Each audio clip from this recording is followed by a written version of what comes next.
30வது வசனம். நான் தேசத்தை அழிக்காத படிக்கும் திறப்பிலே நிற்கவும் சுவரை அடைக்கவும் தக்கதாக ஒரு மனுஷனை தேடினேன், ஒருவனையும் காணேன். ஆண்டவருக்கு மகிமை உண்டாகுவதாக. பிரியமான தேவனுடைய பிள்ளைகளே, ஆண்டவர் எசேக்கியேல் இடத்திலே ஒரு அங்கலாய்ப்பான ஒரு காரியத்தை, ஆண்டவருடைய இருதயத்தில் இருக்கின்ற ஒரு வாஞ்சையை இங்கே அவர் வெளிப்படுத்தி சொல்லுகிறதை நம்மால் கவனிக்க முடிகிறது. அன்றைக்கு எசேக்கியேல் தீர்க்க தரிசனம் உரைக்கின்ற அந்த காலகட்டத்திலே இஸ்ரவேல் ஜனங்கள் தங்களை கெடுத்துக் கொள்ளுகிறார்கள். தங்களுக்குள் அநேக பாவங்கள், அநேக அக்கிரமங்கள், அநேக மீறுதல்கள், ஆண்டவர் விரும்பாத அநேக செயல்களை அந்த தேசம் செய்து கொண்டிருக்கும் பொழுது ஆண்டவருக்கு அந்த பட்டணத்தின் மேல் மிகுந்த கோபம் வருகிறது. ஆண்டவருக்கு அந்த பட்டணத்தின் மேல் மிகுந்த எரிச்சல் உண்டாகிறது. என் எரிச்சலின் அக்கினியினாலே இந்த தேசத்தை நான் அழிக்கப் போகிறேன் என்று ஆண்டவர் மிக கோபப்படுகிறார். அப்படி கோபப்படுகிற காலத்திலே ஆண்டவருடைய கோபத்தை ஆற்றுகிறதற்காக, ஆண்டவர் மனம் இறங்குகிறதற்காக, ஆண்டவர் ஜனங்களுக்காக பரிதபிக்கிறதற்காக யாராகிலும் ஒரு மனிதன் இந்த பட்டணத்தில் இருக்கிறானா என்று ஆண்டவர் தேடுகிறார். எந்த மனிதர்களுக்குள்ளெல்லாம் ஆண்டவர் தேடினார் என்பதை இதே அதிகாரத்தில் நீங்கள் கவனித்தால் நன்றாய் உங்களுக்கு கவனிக்க முடியும். ஆண்டவர் எதற்குள் முதலாவது தேடினார் என்றால் ஆசாரியர்களுக்குள்ளே முதலாவது தேடுகிறார். ஆசாரியர்களுக்குள்ளே யாராகிலும் ஒரு ஆள் எனக்காக என்னுடைய கோபத்தை ஆற்றும்படி நிற்கிறார்களா? அங்கே பார்த்தால் ஆசாரியர்களுக்குள்ளே யாருமே இல்லை. இரண்டாவது, ஜனக்கூட்டத்தின் நடுவில் தேடுகிறார். யாராகிலும் இருக்கிறார்களா? ஒருவரும் இல்லை. ஆண்டவர் பிரபுக்களின் நடுவிலே தேடுகிறார். இதையெல்லாம் அந்த அதிகாரத்தில் நீங்கள் படிக்க முடியும். அந்த பிரபுக்களின் நடுவிலும் ஒருவரும் கர்த்தருடைய கோபத்தை ஆற்றும்படியாக இல்லை. ஆகவே தான் இந்த இடத்தில் எசேக்கியேலை பார்த்து சொல்லுகிறார், ஒரு மனிதனை நான் தேடுகிறேன். என் கையை தடுத்து நிறுத்துகிற ஒரு மனிதன், என் கோபத்தை ஆற்றுகிற ஒரு மனிதன், ஜனங்களுக்கு வருகிற தீங்கிலிருந்து ஜனத்தை காப்பாற்றுகின்ற ஒரு மனிதனை நான் தேடுகிறேன். ஆனால் என்னுடைய பார்வைக்கு ஒருவனையும் காணவில்லை. ஆகையால் என் கோபம் இந்த ஜனங்களுக்கு விரோதமாய் எழும்பும், அவர்கள் அழிவார்கள் என்று எசேக்கியேலை கொண்டு ஆண்டவர் சொல்லுகிறதை பார்க்கிறோம். எனக்கு அன்பான தேவனுடைய பிள்ளைகளே, இந்த உலகத்திலே நாம் வாழ்ந்து கொண்டிருக்கிற இந்த நாட்களிலும் கூட உலகம் மகா பெரிய மோசமான நிலைமைகளுக்குள்ளே போய்கொண்டிருக்கிறதை நம்முடைய கண்களெல்லாம் காண்கிறது. இன்றைக்கு என்னென்னலாமோ டெக்னாலஜிஸ் வந்துவிட்டன. என்னென்ன விதத்திலேயோ மனிதனுடைய அறிவும் மூளையும் செயல்பட்டு கொண்டே போய்கொண்டிருக்கிறது. அறிவு பெருக பெருக பெருக மனிதர்களுக்கு ஆபத்துகளும் பெருகி கொண்டிருக்கிறது. தானியேலை கொண்டு உரைத்தது போல கடைசி நாட்களில் மனுஷனுடைய அறிவு பெருத்து போகும் என்று எழுதியிருக்கிறபடி இன்றைக்கும் அறிவு பெருத்து போய் ஜனங்கள் என்னென்னலாமோ செய்கிறார்கள். இன்றைக்கு ஆண்டவருடைய பிள்ளைகள் புரிந்து கொள்ள வேண்டும், இந்த மனிதனுடைய வாழ்க்கையில் அறிவுகள் பெருகுகிறதினால் ஆண்டவருக்கு ஸ்தோத்திரம், மனிதர்களுக்குள் பாவ கிரியைகளும் கர்த்தருக்கு பிரியமில்லாத செயல்களும் அதிகமாகி வருகின்ற இந்த காலகட்டத்தில் ஆண்டவர் இந்த ஜனத்தை மீட்பதற்காக ஒரு மனிதனை தேடுகிறார். அந்த மனிதர்களை தேடுவதற்கென்று இந்த ஒரு வாலிப கூட்டத்தையும் கர்த்தர் நமக்காக ஏற்படுத்தி தந்திருக்கிறார். அல்லேலூயா. ஆண்டவர் தேடுகிறார். பிரியமானவர்களே, உலகத்திலே ஒரு மனிதன் ஒரு கம்பெனியை அவன் நிறுவி தான் விரும்பின ஒரு ப்ராடக்டை இந்த உலகத்தில் கிரியேட் பண்ணுகிறதுக்கும் அதை சேல் பண்ணுறதுக்கும் ஒரு கம்பெனியை நிறுவிட்டு அந்த கம்பெனிக்கு ஒரு அட்வர்டைஸ்மெண்ட் போடுவாங்க. இல்லை, ஆட்கள் தேவை என்கிற ஒரு போர்டு போடப்பட்டிருக்கும். என்னென்னத்துக்கு என்னென்ன ஆள் தேவை எல்லாம் அங்கே போடப்பட்டிருக்கும். என்ன தகுதி வேணும், என்ன சம்பளம் என்றெல்லாம் அங்கே சொல்லப்பட்டிருக்கும். மனிதர்கள் தங்களுடையதான விருப்பங்களின்படி அங்கே போய் அங்கே சேர்ந்து பணி செய்கிறார்கள். அவர்களுக்கு இந்த உலகத்திலே சில நன்மைகள் கிடைக்கிறது, சில ஆசீர்வாதங்கள் கிடைக்கிறது. இவர்கள் மூலம் ஒரு தனிப்பட்ட மனிதன் தன் வாழ்வில் நன்மைகளை அனுபவிக்கிறார், ஆசீர்வாதங்களை பெறுகிறார். பிரியமானவர்களே, இந்த உலகத்தில் அப்படி ஒரு மனிதன் தன்னுடைய திட்டத்தை உலகத்திலே நிறைவேற்ற தன்னுடைய புத்தியில் உதித்த ஒரு ப்ராடக்டை இந்த உலகம் அறியும்படி அதாவது அதை பிரகடனப்படுத்துவதற்காக, சேல்ஸ் பண்ணுகிறதற்காக பல மனிதர்களை அவன் தேடும் பொழுது, சர்வலோகத்தையும் உண்டாக்கின தேவன் மனிதனுக்காய் ஆயத்தப்படுத்தி வைத்திருக்கிற பரலோக ராஜ்யத்தில் மனிதனை கொண்டு வந்து சேர்ப்பதற்காக அநேகரை கர்த்தர் இன்றைக்கு தேடிக்கொண்டிருக்கிறார். இன்றைக்கு இந்த கூட்டத்தில் உங்களில் அநேகர் ஆண்டவர் தேடுகிற கூட்டத்திலே ஒருவராக மாறுவதற்கு பரலோக தேவன் உங்கள் உள்ளத்துக்குள்ள கிரியை செய்வாராக. அல்லேலூயா. கைகளை உயர்த்தி ஒரு அல்லேலூயா சொல்லுங்க. ஆண்டவருடைய கண்கள் தேடுகிற சுபாவம் உள்ள கண்களாக காணப்படுகின்றன. ஆண்டவர் தேடி பார்க்கிறார். ஒரு உண்மையான சத்தியம் என்ன? ஆண்டவர் சர்வ வல்லமையுள்ளவர், அவரால் எல்லாவற்றையும் செய்ய முடியும். ஆனால் மனுக்குலத்தின் நடுவிலே தன்னுடைய கிரியைகளை நடப்பிப்பதற்காக அவர் ஒரு மனிதனை தேடுகிறார். திரும்பவும் சொல்லுகிறேன், மனிதன் இல்லாமல் தேவனால் எதையும் செய்ய முடியாது.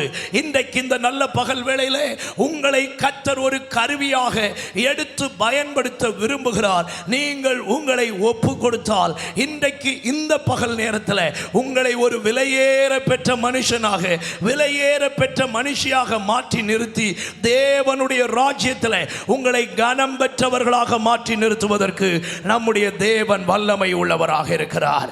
ஆண்டவருக்கு ஸ்தோத்திரம். இன்றைக்கு உலகத்திலே பார்த்தால் பொதுவாக எதற்கு ஒன்றுக்கு மனிதனை கூப்பிட்டாலும் அவர்கள் எல்லாத்துக்கும் ஒரு கம்பெனியை தேடுவாங்க, ஒரு 4 ஃப்ரெண்ட்ஸை தேடுவாங்க. இல்லை, சர்ச்சில் பாருங்க, ப்ரேயர் பண்ண போமான்னு கேட்டா அவன் தனியாக வர மாட்டான், அவனுக்கு 4 சிப்பந்தி வேணும். தோத்திரம். பக்கத்தில் கேட்பாங்க, ஏக்கா நீ வரியா அப்படின்னு கேட்பான். அவன் சொல்லுவான், நான் வரையில, எனக்கு கல்யாண வீடு, அப்போ நானும் போவல்ல. ஒரு அல்லேலூயா சொல்லலாம். ஜெபிக்கணும்னு ஆசை உண்டு, ஆனால் அக்கா வரல, நீ இவ்வளோ என்ன செய்ய மாட்டா சொல்லுங்க, வரமாட்டா. தோத்திரம். ஏதாவது செய்யணும்னு ஆசை, ஆனால் கூட ஒரு கம்பெனி வேணும். எதுவாக இருந்தாலும் சரி, நீங்கள் பாருங்கள், சர்ச்சில் அனௌன்ஸ்மெண்ட் பண்ணுவாங்க, இன்னைக்கு நமக்கு சாப்பாடு இருக்குது, நம்ம காய்கறி வெட்டணும், எல்லாரும் வரணும், அதில் வரணும்னு சொல்லுவாங்க. ஆனால் பார்த்தா ஒரு ஆளுக்கு வரணும்னு ஆசை இருக்கும், ஆனால் கம்பெனி கொடுக்கறதுக்கு ஆள் இருக்காது. உடனே பிளான் என்ன செய்கிறோம்? டிராப் ஆயிரும் இல்லையா? இப்படிதான் மனிதர்கள் இருக்கிறார்கள். ஒரு கூட்டம் இருந்தால்தான் அதை செய்யணும்னு மனுஷன் விரும்புகிறான். ஆண்டவர் ஒரு கூட்டத்தை அல்ல, ஆண்டவர் ஒரு தனிப்பட்ட மனிதனை தேடுகிறார். இன்றைக்கு எத்தனை பேர் என்ன ஆண்டவர் பயன்படுத்துவது சித்தமானா என்னை ஆண்டவர் பயன்படுத்தட்டும்னு எத்தனை பேர் ஒப்பு கொடுக்கிறீர்களோ, இந்த உலகத்தில் உங்களை ஒரு சாதனையாளர்களாக மாற்றுவதற்கு கர்த்தர் வல்லமை உள்ளவராக இருக்கிறார் என்று விசுவாசிக்கிறவர்கள் மட்டும் கைகளை உயர்த்தி ஆண்டவருக்கு ஒரு அல்லேலூயா செலுத்துங்க பார்க்கலாம்.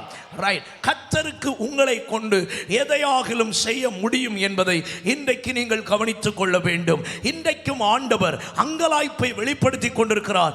ஏசாயாவினுடைய நாட்களில் ஏசாயாவை பார்த்து கேட்டார், யார் என் காரியமாக போவார்? ஏசாயா 6வது அதிகாரம் 8வது வசனத்திலே ஏசாயாவை கொண்டு ஆண்டவர் கேட்கிற ஒரு கேள்வியை வாசிக்க கேட்போம். யாரை நான் அனுப்புவேன்? யார் நமது காரியமாக போவான் என்று உரைக்கிற ஆண்டவருடைய சத்தத்தை கேட்டேன். பாருங்கள், ஆண்டவர் மிக தெளிவாக சொல்லுகிறார். ஆண்டவருடைய சத்தத்தை ஏசாயாவினுடைய காதுகளுக்கு நேராக ஆண்டவர் அனுப்புகிறார். அது என்ன? என்னுடைய காரியமாக யார் போவார்? என்னுடைய காரியமாக ஒருவன் போவதற்கு இருந்தால் அவனை நான் அனுப்புவதற்கு ஆயத்தமாக இருக்கிறேன் என்று கர்த்தர் தன்னுடையதான எதிர்பார்ப்பை, தன்னுடைய அங்கலாய்ப்பை ஆண்டவர் ஏசாயாவினுடைய காதுகளுக்கு சொன்ன பொழுது, ஏசாயா யாரையாகிலும் அனுப்பும் என்று சொல்லாமல் தன்னை அனுப்ப வேண்டும் என்று ஏசாயா அர்ப்பணிக்கிறதை பார்க்கிறோம். அன்பான தேவனுடைய பிள்ளைகளே, இந்த உலகத்தில் நீங்கள் என்ன படித்தாலும், என்ன வேலை செய்தாலும், என்னதான் முயற்சித்தாலும், நீங்கள் அடைகிற செல்வம், நீங்கள் அடைகிற ஆசீர்வாதம், நீங்கள் அடைகிற பெருமை, நீங்கள் அடைகிற உயர்வு எல்லாம் இந்த உலகத்தோடு முடிந்து போய்விடும். பரலோகத்தில் உங்களுக்கு எந்த பிரதிபலனும் இருப்பது இல்லை. அல்லேலூயா. நல்ல ஒரு அல்லேலூயா சொல்லுங்க. ஹல்லேலூயா. ஆனால் ஒரு மனுஷனுக்கு உலகத்திலும் பரலோகத்திலும் நன்மை தரக்கூடியது என்ன என்று கேட்டால், ஆண்டவருக்கு நீ ஏதாவது செய்தா இந்த உலகத்திலையும் உனக்கு பலன் கிடைக்கும், பரலோகத்திலையும் உனக்கு பலன் கொடுக்கிறார். ஹல்லேலூயா. டபுள் சேலரி உள்ள ஒரே வேலை ஆண்டவர் இயேசுவினுடையதான வேலை. அல்லேலூயா. டபுள் சேலரி இந்த உலகத்தில். அதாவது வெளிநாட்டில் வேலை செய்கிறவங்களுக்கு தெரியும், வெள்ளிக்கிழமை வேலைக்கு போனால் டபுள் சேலரி இல்லை, வெள்ளிக்கிழமை வேலைக்கு போனால் டபுள் சேலரி. ஏன்னா வெள்ளிக்கிழமை யாரும் வேலைக்கு போக மாட்டாங்க, அங்கே அவங்களுக்கு லீவு. ஆனால் அன்னைக்கு ஒரு எமர்ஜென்சியான வேலையை எவனாவது செய்ய போனால் அவனுக்கு டபுள் சம்பளம் கொடுப்பாங்களாம். அதனால நம்ம ஊர்ல இருந்து அங்கே வேலைக்கு போயிருக்கிற சிலர் கூட கோயிலுக்கு போகாமல் என்ன செய்வாங்களாம், வேலைக்கு போவாங்களாம். என்னன்னா டபுள் சேலரி கிடைக்கின்றதுனால. உங்களுக்கு சொல்றேன், இந்த உலகத்தில் மட்டும் இல்லை, ஆண்டவருக்கு ஸ்தோத்திரம், பரலோகத்திலையும் உங்களுக்கு ஆண்டவர் சேலரி கொடுப்பார். எல்லாரும் ஒரு அல்லேலூயா சொல்லுங்க. அடே தம்பி, அவனை கூப்பிடுறா, மூடி வைடா, பாட்டில மூடுடா. எல்லாம் என்ன கவனிச்சுக்க. இனி 1 மணி வரைக்கும் என்னையாக்கும் பேசுறதுக்கு கூப்பிட்டுருக்காவே. நீ பேசுன இங்கே தூக்கி உட்கார வச்சு போடுவேன், மைக்கை தந்துடுவேன், ஜாக்கிரதை. ஒரு அல்லேலூயா சொல்லுங்க பார்க்கலாம். நல்ல ஒரு அல்லேலூயா சொல்லுங்க. ஆமாம், நம்மளை விட சிறப்பாக பேசினோம்னா அவன் பேச்ச நம்ம கேட்கலாம்ல. கேட்கலாமா வேண்டாமா? கேட்கலாம்ல. ரைட், ஆண்டவருக்கு தோத்திரம். சரியா? இந்த பாட்டில் எல்லாம் தொல்லையான விஷயம்தான். கேட்டீங்களா? பாட்டில் மணியாக இருக்கிறான் அம்புடு வேறும். சரி, கவனிங்க. ஒரு அல்லேலூயா சொல்லுங்க பார்க்கலாம். சரி, கர்த்தர் உங்களை ஆசீர்வதிக்கட்டும். வச்சுக்கிடுங்க, நோண்டாதுங்க. சரியா? ரைட், கர்த்தர் உங்களை ஆசீர்வதிக்கட்டும். கவனிங்க பிரியமானவர்களே, அப்போ ஆண்டவர் ஒரு மனிதனை பயன்படுத்துவதற்கு விரும்புகிறார். ஆண்டவருடைய காரியமாக ஒரு மனிதன் போவதற்கு தேவன் எதிர்பார்க்கிறார். இன்றைக்கு இந்த நல்ல பகல் வேளை ஆண்டவர் தேடுகிற கூட்டத்திலே நீங்கள் ஒருவராய் இருக்கிறீர்கள் என்பதை நீங்கள் இந்த பகல் வேளை புரிந்து கொள்ள ஆண்டவர் உங்களோடு பேசுவாராக. அப்படியானால் தேவன் யாரை தேடுகிறார்? தேவன் ஒரு மனிதனை தேடுகிறேன் என்று சொன்னாரே. நான் பிரசங்கம் பண்ணுவதற்கு முன்னே ஒருவர் யாருன்னு தெரியல, ஒருவர் இப்படிப்பட்ட வாலிபர் அப்படிப்பட்ட வாலிபர்லாம் பயங்கரமா பேசினார், தலைவர்னு நினைக்கிறேன். ஒரு அல்லேலூயா சொல்லுங்க பார்க்கலாம். பிரசங்கத்தில் பாதியை அவர் முடிச்சிட்டாரு. ஒரு அல்லேலூயா சொல்லிருங்க. சந்தோஷமா ஒரு அல்லேலூயா சொல்லுங்க பார்க்கலாம். நல்லது, சந்தோஷம். கவனிங்கள். அப்போ ஆண்டவர் எப்படிப்பட்ட வாலிபர்களை தேடுகிறார். இன்னைக்கு நிறைய பேர் நான் ஆண்டவருக்கு யூஸே இல்லை அப்படின்னாக்கா நிறைய பேர் நினைக்கிறீங்க. உங்களுக்கு தெரியுமா, நான் எல்லாருக்கும் சார்பில் பொதுவாக சொல்றேன், இங்க ஸ்டேஜில் இருக்கிற எல்லாரையும் நீங்க வேணும்னா தனியா பேட்டி எடுங்க, இன்க்ளூடிங் மை செல்ஃப், என்னையும் சேர்த்து நீங்க தனியா பேட்டி எடுங்க. இந்த ஊழியம் செய்யறதுக்கு எங்களுக்கு ஏதாவது தகுதி உண்டான்னு கேட்டா ஒரு ஆளாவது ஆமான்னு சொன்னா காதை அறுத்து வைக்க.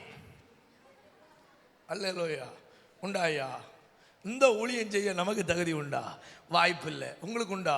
இல்லை. உங்களுக்கு வாய்ப்பே இல்லை. உங்களுக்கு எங்க இப்படி 2 கையையும் வளர்த்துக்காரு. நான் சொல்றேன், சுத்தமா வாய்ப்பு இல்லை. நான் ஊழியத்துக்கு போயிட்டு ஊழியத்தில் இருந்தும் ஓடின ஆளு. அல்லேலூயா. ஊழியத்துக்கு போயிட்டு ஊழியம் செய்ய மாட்டேன், ஆண்டவர்கிட்ட டைரக்டா சொன்னேன், பிச்சைக்கார வேலைக்கு நான் வரமாட்டேன் அப்படின்னு ஓடின கேஸாக்கன்னா, நான் எல்லாம் ஊழியத்துக்கு விரும்பி வந்த ஆளு கிடையாது. நான் எல்லாம் விரும்பி அபிஷேகம் பெற்ற ஆளு கிடையாது. நான் எல்லாம் விரும்பி ரட்சிக்கப்பட்ட ஆளு கிடையாது. நான் விரும்பி ஞானஸ்நானம் பெற்ற ஆளு கிடையாது. ஒரு அல்லேலூயா சொல்லுங்க பார்க்கலாம். சந்தோஷமா ஒரு அல்லேலூயா சொல்லுங்க பார்க்கலாம். ஆண்டவருக்கு தோத்திரம். நான் ஞானஸ்நானம் எப்படி எடுத்தேன்னு கேட்கலா? பைபிள் காலேஜுக்கு போனோம்னா ஞானஸ்நான சர்டிஃபிகேட் வேணும்னாங்க. ஞானஸ்நானம் ஒருக்கா முங்குனா என்ன கொடுப்பாங்க சொல்லுங்க? நல்லா சொல்லுங்கப்பா. உங்கன்னா என்ன கொடுப்பாங்க? சர்டிஃபிகேட் தந்துடுவோம். ஒருக்கா முங்கி 7 மணி நேரம் முடிஞ்சு போச்சு, இப்படி தானே எடுத்துருவோம் அப்படின்னாக்கும் ஒப்பு கொடுத்தது. கேட்டீங்களா? அப்படியாக்கும் ஒப்பு கொடுத்தது. ஞானஸ்நானம் எடுக்கும்போது எனக்கு நடந்த ஒரு சம்பவம் சொல்கிறேன் பாருங்க. நிறைய பேர் நினைக்கிறது ஞானஸ்நானன்றது விளையாட்டுன்னு நினைக்கிறாங்க. எனக்கு ஞானஸ்நானத்தை உங்களுக்கு சொல்கிறேன், அசந்துருவியே. நான் டெய்லி குளிக்கிற குளமாக்கம் ஞானஸ்நானம் எடுக்கிற இடம். நான் டெய்லி குளிக்கிற குளமாக்கம் எனக்கு ஞானஸ்நானம் கொடுத்த இடம். அங்கேயா பாஸ்டர், அவர் புதுசாக வந்த பாஸ்டர். சரியா? அவர் பயந்து இறங்குகாரு. கல் இருக்குமோ, மண் இருக்குமோ, பூந்துமோ. நான் கரையில் நின்று சத்தமா சொல்லிய ஒன்னும் இல்லை போய். 17 வயசு. ஒரு அல்லேலூயா சொல்லுங்க. எனக்கு முன்னால ஸ்தோத்திரம் 2 பேர் எனக்கு கூட எங்கள் சர்ச்சில் உள்ள ஒரு அக்காவும் ஒரு அண்ணனும் ஞானஸ்நானம் எடுத்தாச்சு. இப்போ 3வது ஆளுன்னா எல்லாவனும் பயந்து போய் கையை கூப்பி ஞானஸ்நானம் முங்கிட்டு ஹோன்னு வரானுங்க. நான் நினச்சேன் என்னால உள்ளே போனால் முக்கி தூக்கி அனுப்புறதுக்கு எத்தனை தடவை முங்கி எழும்பும், இவைய முக்கிட்டு எழுப்புறதுலையே அங்கே பிரச்சனை அப்படின்னு நினச்சிக்கிட்டு தைரியமாக போனேன். ஒரு அல்லேலூயா சொல்லுங்க. எல்லாம் பயந்து சோத்திரம்னு போனானுங்க. நானா சிரிச்சுக்கிட்டு போறேன். எல்லாரும் நான் இறங்கி போறதை பார்த்து சிரிச்சாங்க. அப்ப பார்த்துக்கிடுங்க எவ்வளவு நக்கலா போயிருப்பேன்னு. ஒரு அல்லேலூயா சொல்லுங்க. அவர் 2 கையையும் கூப்பினோன்னு என்ன மூஞ்ச எப்படி பார்த்தாரு. நான் அவருக்கு மூஞ்ச நக்கலா பார்த்தேன். கேளுவே, தைரியமான ஆளு தானே, கேளும். ஆண்டவராகிய இயேசுவை விசுவாசிக்கிறாயா? விசுவாசிக்கேன் அப்படின்னு. அவர் உன் பாவங்களை எல்லாம் மன்னிச்சாருன்னு நம்புறியா? நம்புறேன். அவர் உயிரோடு இருக்காருன்னு நம்புறியா? ஆமா நம்புறேன். நான் சொல்லதை கேட்டுட்டு எல்லாருக்கும் கரையில் நின்று சிரிப்பாக்க. கவனிக்கிறீங்களா? நல்லா கவனிக்கணும். கடைசியில் எனக்கு 2 கையையும் இப்படி சேர்த்து பிடிச்சுக்கிட்டு உன்னுடைய விசுவாச அறிக்கையின்படியும் ஆண்டவர் எனக்கு தந்திருக்கிற அதிகாரத்தின்படியும் உனக்கு பிதா குமாரன் பரிசுத்தாவியின் நாமத்தினால ஞானஸ்நானம் கொடுக்குறேன்னு மண்டையில கையை வச்சு முக்குறது தான் தெரியும். கேட்டீங்களா? தண்ணிக்கு உள்ளால வெளிச்சம் நிறைந்த 2 கை பாய்ந்து வந்தது. என் இருதயத்தை பிடிச்சு ஒரு இழுப்பு. முங்கும் போது தைரியமா முங்குனவன் எழும்பும் போது நிக்க கிடையாது. அந்த அளவுக்கு என் உள்ளம் பலன் இழந்தது, என் சரீரம் பலன் இழந்தது, நடுக்கம் என்னை பிடிக்க ஆரம்பித்தது. அப்படியாக்கும் என் ஞான ஸ்நானத்தில் கர்த்தர் என் இருதயத்தை மாற்றினாரு. விளங்குனவங்க ஒரு அல்லேலூயா சொல்லுங்க. இது யாருக்கும் நடந்த சம்பவம் இல்லை, எனக்கு நடந்த சம்பவமாக்கும். நான் விரும்பி ஒன்றும் ஞான ஸ்நானம் எடுக்கல, சர்டிஃபிகேட்டுக்காக ஞானஸ்நானம் எடுக்க போனோம்னாக்கும் போனது. ஆனால் போயிட்டு எழும்பும் போது நடந்த சம்பவம் வேற. பரிசுத்தாவி அபிஷேகம் பெற்றதும் அதே போல தான். ஆண்டவருக்கு தோத்திரம். உங்கள் சிநேகிதர்கள் பென்னியை கேட்டால் சொல்லுவார். ஆண்டவருக்கு தோத்திரம். மணலிகர் பென்னி பாஸ்டரை கேட்டால் சொல்லுவார், நான் அபிஷேகம் பெற்ற கதை. ஒரு அல்லேலூயா சொல்லுங்க பார்க்கலாம். பயங்கர நக்கல் பிடிச்சவன், அபிஷேகம் பண்ணுற 50 பேரையும் கிண்டல் பண்ணுவேன். சண்டே சர்வீஸில் அந்நிய பாஷை பேசுவானுவோம். மேலே வந்தோன்னு கேட்பேன், எங்கள் வேலை என்னத்தில் பேசினாங்க, கஞ்சா மஞ்சான் என்னதோ சொன்னி, அதுக்கு அர்த்தம் என்ன அப்படின்னு கேட்டு சாவடிப்பேன். ஆண்டவருக்கு தோத்திரம், ஆண்டவருக்கு தோத்திரம். செகண்ட் இயர் படிக்கும்போது ஒரு கூட்டத்தில் பொற்றவளையில் ஐபிசி சர்ச்சில் வச்சு தேவ வல்லமை என்ன தொட்டுது. பரியாசம் பண்ணிட்டு இருந்த என் மேலே வல்லமை பாஞ்சுது. இங்கே முன்னால் நின்று கிண்டல் பண்ணிட்டு நின்று என்ன கடைசியில் எங்கேருந்து தூக்கிட்டு வந்தாங்கன்னா இவ்வளோ நீளம் உள்ள சபையினுடைய பின்பகுதியில் இருந்து தூக்கிட்டு வந்தாங்க. ஒரு அல்லேலூயா சொல்லுங்க. உங்களுக்கு ஒரு உண்மை சொல்லட்டா, அது வரைக்கும் என்னுடைய வாழ்க்கையில் ஜெபத்துக்கும் எனக்கும் சம்பந்தமே இல்லை. அன்னையிலிருந்து கர்த்தரை தேடுகிறதுக்கு ஆரம்பித்தேன். அன்னையிலிருந்து தேவ அன்பு என் உள்ளத்தில் வர ஆரம்பிச்சது. அன்னையிலிருந்து ஆண்டவருக்காக ஏதாவது செய்யணுன்ற எண்ணம் எனக்குள்ள வந்தது. உங்களுக்கு தெரியுமா, அதுக்கப்புறம் எல்லாவனும் என்ன தேடி வாரானுவன். அன்னைக்கு நைட்டு கூட்டம் முடிஞ்ச உடனே ரூமுக்கு வந்தவன 50 பேரும் வந்தானுவன். என கட்டில் சுற்றி நின்றுட்டு கேட்கானுங்க, மாப்பிள்ளை நீ என்னதோ பேசினிய, என்னத்தை பேசினேன்னு கேட்டானுவன். விளங்குச்சின்னு நினைக்கிறேன். ஒரு அல்லேலூயா சொல்லுங்க பார்க்கலாம்.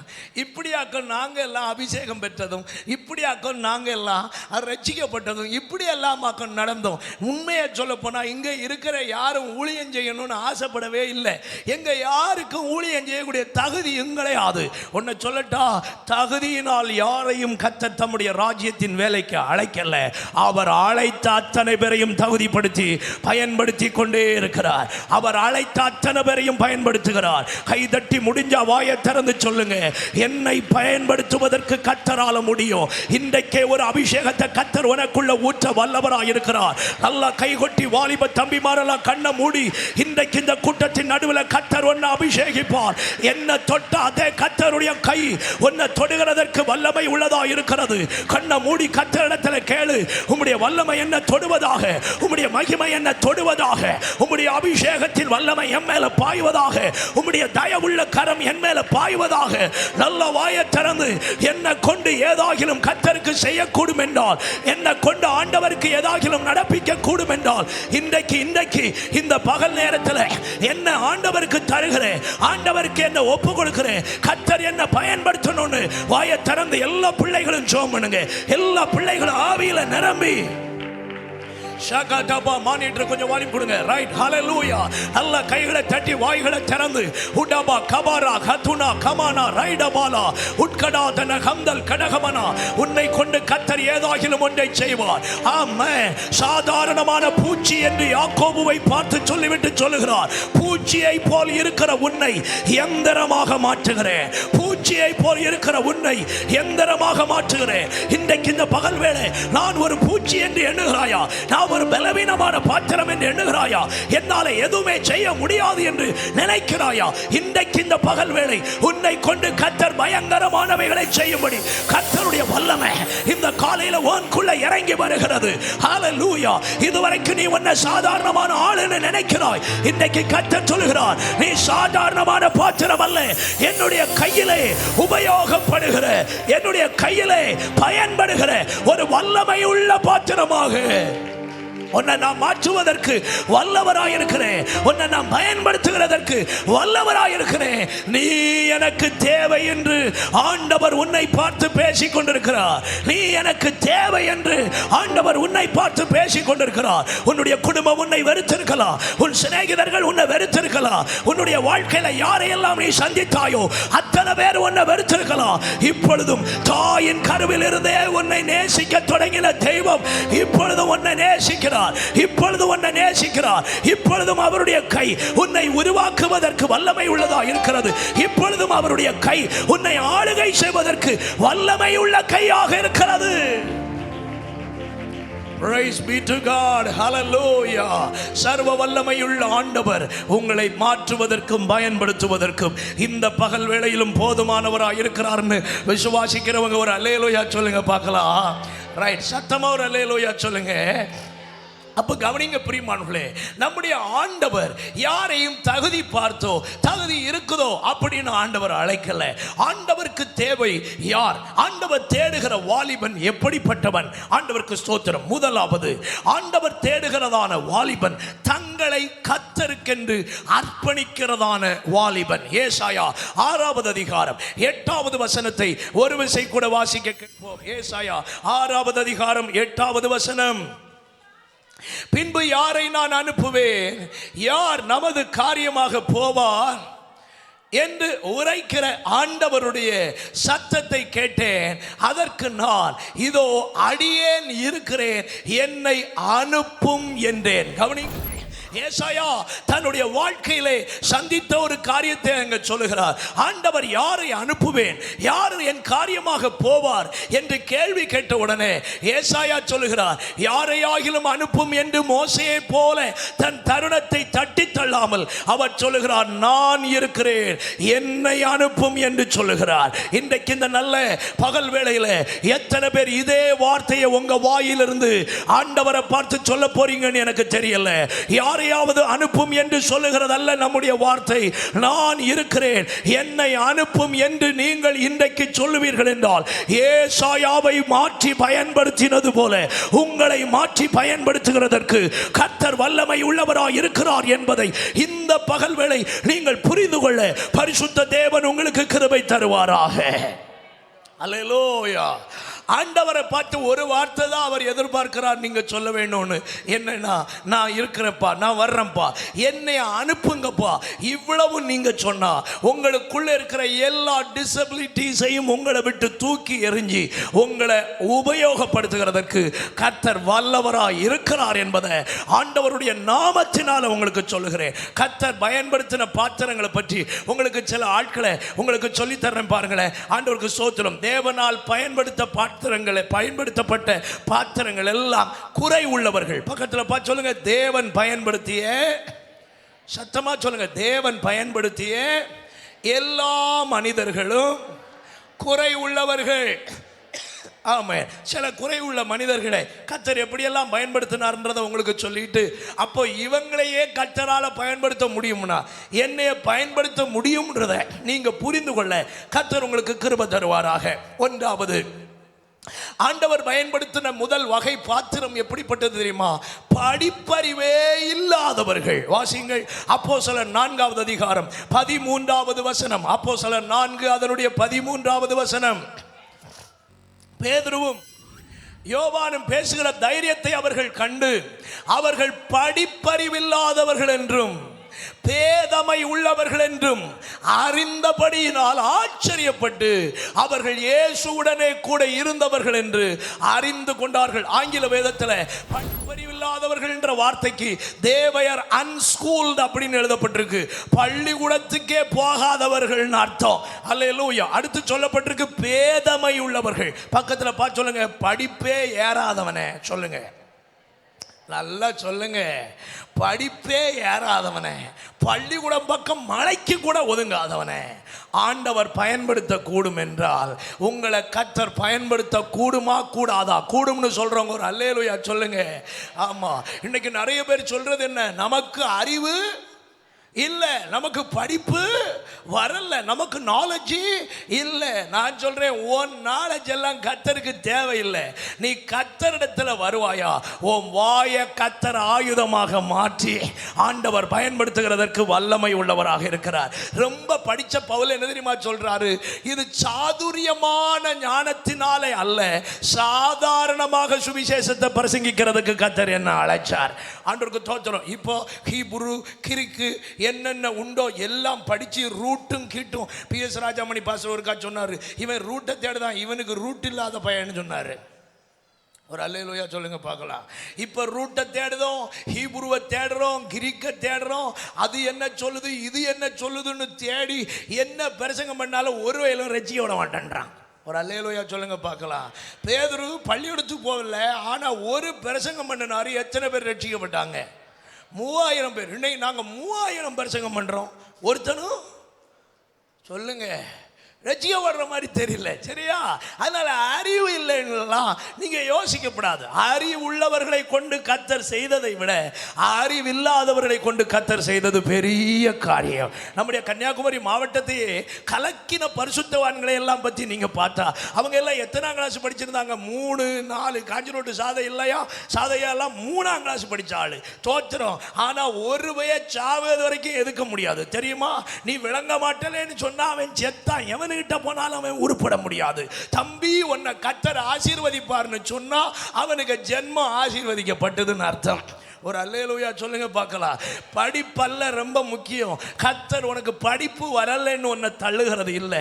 சிலது தான் ஏறும், சிலது ஏறாது. பக்கத்தை பார்த்து சொல்லுங்க, ஏறாதது ஏறாண்டாம். நல்லா சொல்லுங்க, ஏறாதது ஏறாண்டாம், புரியாதது புரியாண்டாம். ஏறுவது ஏறுனா போதும். ஒரு அல்லேலூயா சொல்லுங்க பார்க்கலாம். ஆமாம், தோத்திரம். நம்ம பேரண்ட்ஸ் எல்லாம் நம்மளை சும்மா சும்மா சொல்லுது, எல்லாம் ஃபஸ்ட் ரேங்க் எடுறேன், என்ன என்ன என்ன எடு, எல்லாம் ஃபஸ்ட் ரேங்க். நம்ம ப்ராக்ரஸ் ரிப்போர்ட் அவன் கையில் கிடைச்சிது, செத்தோம் நம்ம. அது திருப்பி கேட்பான், உனக்கு ஃபஸ்ட் ரேங்க் எடுக்கிறதுக்கு என்ன கொள்ளையா? ஒரு அல்லேலூயா சொல்லுங்க. அதுக்கு நம்ம சிம்பிளாக சொல்லுவோம், நாங்கள் படிக்கிற காலத்தில் ஒன்று எங்களுக்கு ஏறலை. ஐயா, இதே ஜீன் தான் எங்கே இருக்குது? அங்கே இருக்கு. நமக்கு ஸ்க்ரூ டிரைவர் போட்டாலும் யாராட்டா அங்கேயும் ஏறாது. ஏதோ கிருபையில் நம்ம 5 எடுத்தா அதுவோ 15வது எடுக்குதே, அது வரைக்கும் சோத்திரம். ஒரு அல்லேலூயா சொல்லுங்க பார்க்கலாம். படித்தவங்களை மட்டும்தான் கர்த்தர் உயர்த்தணும்னா நாங்கள் எல்லாம் எங்கேயோ, வாய்ப்பே இல்லை. ஆண்டவருடைய மக்களுக்கு சொல்றேன், படிப்பு வரல என்ற ஒரு காரணத்தை காட்டாத. படிப்பறிவு இல்லாதவர்களை கர்த்தர் பயன்படுத்தினார் என்றால் உங்களையும் கர்த்தர் பயன்படுத்துவதற்கு வல்லமை உள்ளவர் என்பதை இன்றைக்கு புரிந்து கொள். கர்த்தர் உன்னை பயன்படுத்துகிறதுக்கு உன்னுடைய எஜுகேஷன் குவாலிட்டி ஒரு முக்கியமான விஷயமே இல்லை. நல்ல கைகளை உயர்த்தி ஒரு அல்லேலூயா சொல்லுங்க. ரெண்டாவது ஆண்டவர் பயன்படுத்தின ஆள் யார் தெரியுமா? இடதுகை பழக்கம் உள்ளவன். அல்லேலூயா. ரைட் ஹேண்ட் வேலை செய்யாது, எந்த ஹேண்டு தான் வேலை செய்யும்? லெஃப்ட் ஹேண்டு தான் வேலை செய்யும். வாசிச்சு பாருங்க, நியாயாதிபதி 3வது அதிகாரம் 15வது வசனம். நியாயாதிபதி 3வது அதிகாரம் 15வது வசனம். ஆண்டவர் பயன்படுத்தின அடுத்த பாத்திரம் இடதுகை பழக்கம் உள்ளவன். வாசிங்க. இஸ்ரவேல் புத்திரர் கர்த்தரை நோக்கி கூப்பிட்ட பொழுது கர்த்தர் அவர்களுக்கு பென்யமின் கோத்திரத்தான் ஆகிய கேராவின் மகன் ஏகூத் என்னும் ரட்சகனை எழும்ப பண்ணினார். அவன் இடதுகை பழக்கம் உள்ளவனாயிருந்தான். என்ன கை பழக்கம் உள்ளவனாயிருந்தா? இடதுகை பழக்கம் உள்ளவன். நம்ம இடதுகை பழக்கம் உள்ள ஆட்களை எல்லாம் நக்கலா பார்ப்போம்ல. இவனுக்கு என்ன வலதுகை வேலை செய்யாதா? இவனுக்கு வலதுகையால் வேலை செய்ய முடியாதா? சின்ன வயசுலேயே வீட்டில் சில பிள்ளைகள் இடது கையால் வேலை செய்ய தொடங்கிட்டா அப்பவே அடிச்சிருவோம்ல. இடதுகை நின்னா வலது கையை வச்சு சாப்பிடல, வலது கையை வச்சு எழுதல, வலது கையை வச்சு அதை எடுல. உங்களுக்கு தெரியுமா, வலதுகை பழக்கம் உள்ள அநேகர் இஸ்ரவேலுக்குள்ள இருக்கும் பொழுது கர்த்தர் யாரை தெரிஞ்சு கொண்டார்னா இடதுகை பழக்கம் உள்ள ஒருத்தனை கர்த்தர் தெரிந்து கொண்டார்.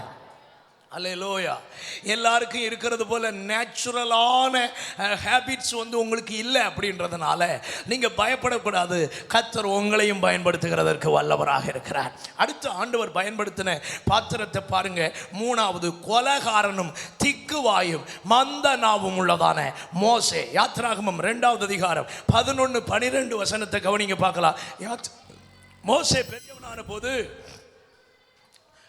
அவர்கள் சுமை சுமக்கிறதை பார்த்து தன் சகோதரராகிய எபிரேயர் ஒருவனை ஒரு எகிப்தியன் அடிக்கிறதை கண்டு அங்கும் இங்கும் பார்த்து ஒருவரும் இல்லை என்று அறிந்து எகிப்தியனை வெட்டி அவனை மணலிலே புதைத்து போட்டான். இப்ப சொல்லுங்க, மோசே எப்படிப்பட்ட ஆளு? சொல்லுங்க, நல்லவரா கொலைகாரரா? சத்தமா பேசுங்க. கொலைகாரன். நான் சொல்றேன், இந்த அளவுக்கு பாவம் செஞ்ச ஆள் இங்க யாரும் இருக்க மாட்டீங்கன்னு நான் நம்புறேன், இல்லையா? மோசே ஒரு கொலைகாரன். அந்த கொலைகாரனை கர்த்தர் பயன்படுத்துகிறார். அடுத்து சொல்லப்பட்டிருக்கு பாருங்க. ஆண்டவருக்கு ஸ்தோத்திரம். யாத்திராகமம் 4வது அதிகாரம் 10வது வசனத்தை பாருங்க. யாத்திராகமம் 4வது அதிகாரம் 10வது வசனம். அப்பொழுது மோசே கர்த்தரை நோக்கி, ஆண்டவரை, இதற்கு முன்னாவது தேவரீர் உமது அடியனோடு பேசினதற்கு பின்னாவது நான் வாக்கு வல்லவன் அல்ல, நான் திக்குவாயும் மந்த நாவும் உள்ளவன் என்றான். ஒரு அல்லேலூயா சொல்லுங்க பார்க்கலாம். நல்ல ஒரு அல்லேலூயா சொல்லுங்க. ஒரு சின்ன கற்பனைக்கு உங்களுக்கு சொல்றேன் பாருங்க. இவன் திக்குவாயம் மந்த நாவன், சரியா? பார்வோனுக்கு முன்னால போய் நிற்கிறான்னு வச்சுக்கிடுங்க. பார்வோன் கேட்கிறாரு, நீ யாருன்னு கேட்டா இவனுங்க பேரை சொல்லுக்கே 5 நிமிஷம் ஆகும். புரியலையோ? உன் பேர் என்னன்னு கேட்டா மோசே என்ன சொல்லியிருப்பாரு? உங்களுக்கு இன்னும் விளங்கல இல்லையா? பண்ணி காட்டுக்க மாட்டேன். பேரு மோசே. இதாக்க என்னது? திக்குவாயும். திக்குவாயும். இப்படிப்பட்ட ஒரு ஆளை பார்த்து சொல்றாரு, உன்னை 40 லட்சம் பேருக்கு பாஸ்டர் ஆக்குறேன் வான்றாரு. எத்தனை லட்சம் பேருக்கு? ஒழுங்கா பேரை சொல்லுக்கு 3 நிமிஷம் ஆகக்கூடிய ஆளை பார்த்து சொல்லுறாரு, உன்னை நான் யாராக்கு? 40 லட்சம் விசுவாசிக்கு என்ன ஆக்குகிறேன்? பாஸ்டர் ஆக்குகிறேன். அவன் சொன்னான், இதெல்லாம் நம்மளால ஆகவே ஆகாது, அதெல்லாம் நடக்காது, நீ தான் வந்து ஆகணும். உங்களுக்கு சொல்லட்டா, வாக்கு வல்லமை இல்லை அப்படின்றதுனால கர்த்தர் உங்களை தள்ளிடுவாருன்னு மட்டும் நினைச்சுக்கிடாதுங்க. உங்களை தான் கர்த்தர் வாயாக பயன்படுத்த விரும்புகிறார். ஆண்டவருக்கு ஸ்தோத்திரம். சிலர் சொல்லுவாங்க, பாஸ்டர் எனக்கு பயங்கர ஸ்டேஜ் ஃபியர் ஆக்கும், எனக்கு பேச்சு வராது, என்னால் சரியாக பேச முடியாது, அதனால நான் இந்த ஊழியத்துக்கெல்லாம் லாய்க்கல. நான் சொல்கிறேன், எனக்கும் சின்ன வயசில் யாருக்கு முன்னையும் நின்று நான் சின்ன பையனாக இருக்கும்போது பேசிக்கிற மாட்டேன், பயங்கர பயம். ஆண்டவருக்கு ஸ்தோத்திரம். இப்போ எத்தனை லட்சம் பேருக்கு முன்னால் கொண்டு விட்டாலும் பேசுகிறதுக்கு முடியும். ஒரு அல்லேலூயா சொல்லுங்க பார்க்கலாம். சந்தோஷமா ஒரு அல்லேலூயா சொல்லுங்க பார்க்கலாம். ஆண்டவருடைய பிள்ளைகளுக்கு மிக தெளிவாக சொல்லுகிறேன், ஒரு வார்த்தையை கவனித்துக் கொள்ளுங்கள். உங்களுக்கு வாக்கு வல்லமை இல்லை என்பதினாலே ஆண்டவர் உங்களை பயன்படுத்துவதற்கு தடை இல்லை. வாக்கு வல்லமை இல்லாதவர்களை தேவன் பயன்படுத்தி ஆண்டவருடைய நாமத்தை உயர்த்தி இருக்கிறார். இனி நியாயாதிபதிகள் 6:27 பாருங்கள். நேரத்தை கருத்தில் கொண்டு சீக்கிரமாய் சில காரியங்களை உங்களுக்கு சொல்றேன். நியாயாதிபதிகள் 6வது அதிகாரம் 27வது வசனத்தை கவனிச்சா, பயப்படுகிறதான ஒரு கிதியோனை ஆண்டவர் பயன்படுத்தினார். வாசிங்க பார்க்கலாம். தன் வேலையாட்களில் 10 பேரை சேர்த்து கர்த்தர் தனக்கு சொன்னபடியே செய்தான். அவன் தன் குடும்பத்தாருக்கும் அந்த ஊர் மனுஷருக்கும் பயப்பட்டபடியினாலே அதை பகலிலே செய்யாமல் இரவிலே செய்தான். கவனிக்கணும், அவனை பற்றி பைபிள் சொல்லுது, அவர் பயந்தார் என்று எழுதப்பட்டிருக்கிறது. பயந்துட்டு இருக்கிற மனுஷனையாக்கும் ஆண்டவர் பார்த்து சொல்லுகிறார், பராக்கிரமசாலியே என்று அழைக்கிறார். பயப்படுகிறவனை பராக்கிரமசாலியாக பார்த்தவர் நம்முடைய ஆண்டவர். இன்றைக்கு நீ பயந்த சுபாவம் உள்ளவனாய் இருக்கிறாயா? பயந்த சுபாவம் உள்ள பிள்ளையாக இருக்கிறாயா? ஆண்டவர் உன்னை ஒரு பயங்கரமான பராக்கிரமசாலியாக மாற்றுவதற்கு அவர் வல்லமை உள்ள தேவனாக இருக்கிறார். யோசுவாவின் புஸ்தகம் 2வது அதிகாரம் 1வது வசனத்தை படித்தால் ஆண்டவர் பயன்படுத்தின பாத்திரங்களில் ஒன்று வேசியாக வாழ்ந்ததானே ராகாப் என்கிற ஒரு ஸ்திரீ. வாசிக்க கேட்போம். யோசுவா சீத்தீமில் இருந்து வேவுகாரராகிய 2 மனுஷரை ரகசியமாய் வேவு பார்க்கும்படி அனுப்பி, நீங்கள் போய் தேசத்தையும் எரிகோவையும் பார்த்து வாருங்கள் என்றால், அவர்கள் போய் ராகாப் என்னும் பெயர் கொண்ட வேசியின் வீட்டுக்குள் பிரவேசித்து அங்கே தங்கினார்கள். அந்த ஸ்திரீ செய்த செயலெல்லாம் வேதத்தை படித்த உங்களுக்கு தெரியும். அது மட்டுமல்ல, இயேசு கிறிஸ்துவினுடைய வம்ச வரலாறை மத்தேயு சுவிசேஷத்தில் எழுதும் பொழுது அங்கே இடம்பெற்ற சில ஸ்திரீகளுக்குள்ளே ஒரு ஸ்திரீ இந்த ராகாப் என்று அழைக்கப்படுகிறதான ஸ்திரீ. ஆண்டவருக்கு ஸ்தோத்திரம். பாஸ்டர், நான் ரொம்ப பாவம் செய்கிற ஆளாக்கும், நான் ரொம்ப பாவியாக்கும், நான் ரொம்ப அநியாயம் பண்ணினவனாக்கும், நான் ரொம்ப ஒண்ணுக்கும் உதவாதவனாக்கும், நான் அயோக்கியன்லேயே ரொம்ப உன்னதமான ஆளாக்கும், அதனால நான் இந்த வேலைக்கு லாய்க்கில்லைன்னு சொன்னா பவுல் சொல்றார், பாவிகளிலே நான் பிரதானமான பாவி என்று சொல்லுகிறார். அப்படியானால் கர்த்தர் பயன்படுத்தின பாத்திரங்கள் தேவன் விரும்பாத பாவங்களை கூட தன்னுடைய வாழ்க்கையில செய்தவர்கள். அவர்களை கர்த்தர் பயன்படுத்துவதற்கு அவர்கள் தங்களை அர்ப்பணித்த பொழுது ஆண்டவர் அவர்களை கரங்களில் எடுத்து பரிசுத்தப்படுத்தி பயன்படுத்த கூடும் என்றால், இந்த காலை நேரத்தில் சொல்லுகிறேன், எப்பேற்பட்ட பாவ பழக்க வழக்கங்கள் உனக்குள்ளே காணப்பட்டாலும், எப்படிப்பட்ட தீமைகள் உனக்குள்ளே காணப்பட்டாலும், இன்றைக்கு நீ உன்னை கர்த்தருக்கு அர்ப்பணித்தால் உன்னை ஆண்டவர் பரிசுத்தமாக்கி உன்னை பயன்படுத்துகிறதற்கு அவர் வல்லவராய் இருக்கிறார் என்று எத்தனை பேர் இந்த பகல் வேளையில் விசுவாசிக்கிறீர்கள்? அல்லேலூயா. ஆண்டவர் பயன்படுத்தின அடுத்த பாத்திரம் என்ன தெரியுமா? சின்ன பிள்ளைகளை பயன்படுத்தினார். எரேமியா 1வது அதிகாரம் 5வது வசனத்தை பார்த்தா எரேமியாவை பார்த்து சொல்றார், நீ சிறு பிள்ளை என்று சொல்லாதே அப்படின்னு 5 முதல் 10 வரை உள்ள வசனங்களை வீட்டில் போய் படிச்சுக்கொள்ளுங்க. எரேமியா ஒரு சிறுவன். ஆண்டவர் அந்த சிறுவனை கர்த்தர் பயன்படுத்தினார்.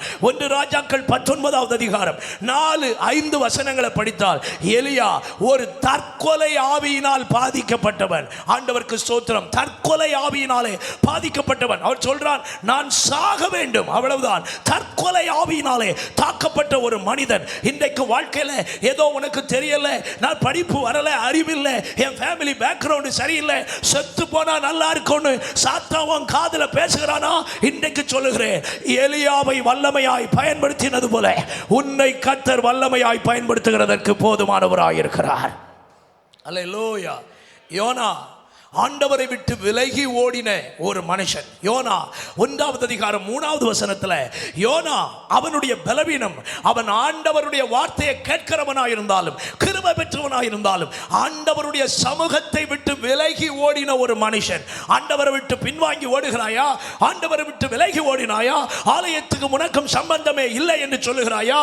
இந்த பகலிலே கர்த்தர் உன்னை பார்த்து சொல்லுகிறார், உன்னை போல உள்ள ஆட்களை நான் பயன்படுத்துவதற்கு வல்லவராயிருக்கிறேன். யோபுவை பார்த்தால் அவர் மிகவும் மனம் உடைந்த ஒரு மனிதனாக இருந்தார். ஜோப் வாஸ் டிப்ரஸ்ட். அவர் மிகுந்த மன அழுத்தத்தினாலே பாதிக்கப்பட்ட ஒரு மனிதன். யோபு 19வது அதிகாரம் 27வது வசனத்திலே யோபுவை பற்றி அப்படி குறிப்பிடப்பட்டிருக்கிறது. யோபு 19வது அதிகாரம் 27வது வசனம். அடுத்தது லூக்கா சுவிசேஷம் 22வது அதிகாரம் 60வது வசனத்தை நீங்கள் படித்தால் தேவனுடைய மனிதனாகிய பேதுருவை பற்றி பைபிள் சொல்லுகிறது, பேதுரு மறுதலிக்கிற ஒரு மனிதனாக இருந்தவர். மறுதலிக்கிறது அவருடைய பலவீனம். ஆண்டவருக்கு ஸ்தோத்திரம். இனி சீசர்களை பார்த்தால் ஜெபம் பண்ணும்போது உறங்குகிறவர்களாக இருந்தார்கள். லூக்கா 22வது அதிகாரம் 45 46 வசனங்களிலே அவர்கள் தூங்குகிறவர்களாக இருந்தார்கள்.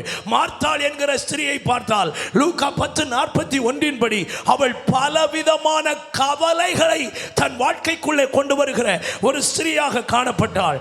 யோவான் 4வது அதிகாரம் 17 முதல் 19 வரை உள்ள வசனங்களிலே சமாரிய ஸ்திரீ ஒன்றுக்கு மேற்பட்ட புருஷர்களை விவாகம் பண்ணினவள்.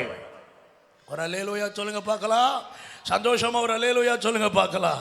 இப்படி நிறைய சொல்லலாம். இன்னொரு முக்கியமான விஷயத்தை சொல்றேன். லூக்கா 19:3 சகையு ரொம்ப குள்ளமான ஒரு மனுஷனாக வாழ்ந்தார். ஆண்டவருக்கு ஸ்தோத்திரம். இப்படி பைபிள்ல கர்த்தர் பயன்படுத்தின பாத்திரங்களை எல்லாம் நீங்கள் கவனித்தால் எல்லாருமே பலவீனர்கள்.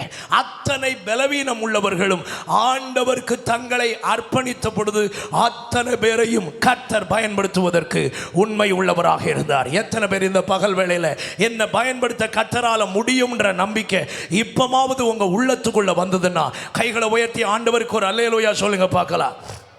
நல்ல சத்தமா ஒரு அல்லேலூயா சொல்லுங்க பார்க்கலாம். ஆண்டவர் என்ன பயன்படுத்த முடியும்னு சொல்றவங்கலாம் கை உயர்த்தி ஆண்டவருக்கு ஒரு அல்லேலூயா சத்தமா சொல்லுங்க. தம்பிமார் தங்கச்சிமார் எல்லாரும் கைகளை உயர்த்தி உங்க கண்ணை ஒரு நிமிஷம் மூடுவீங்களா?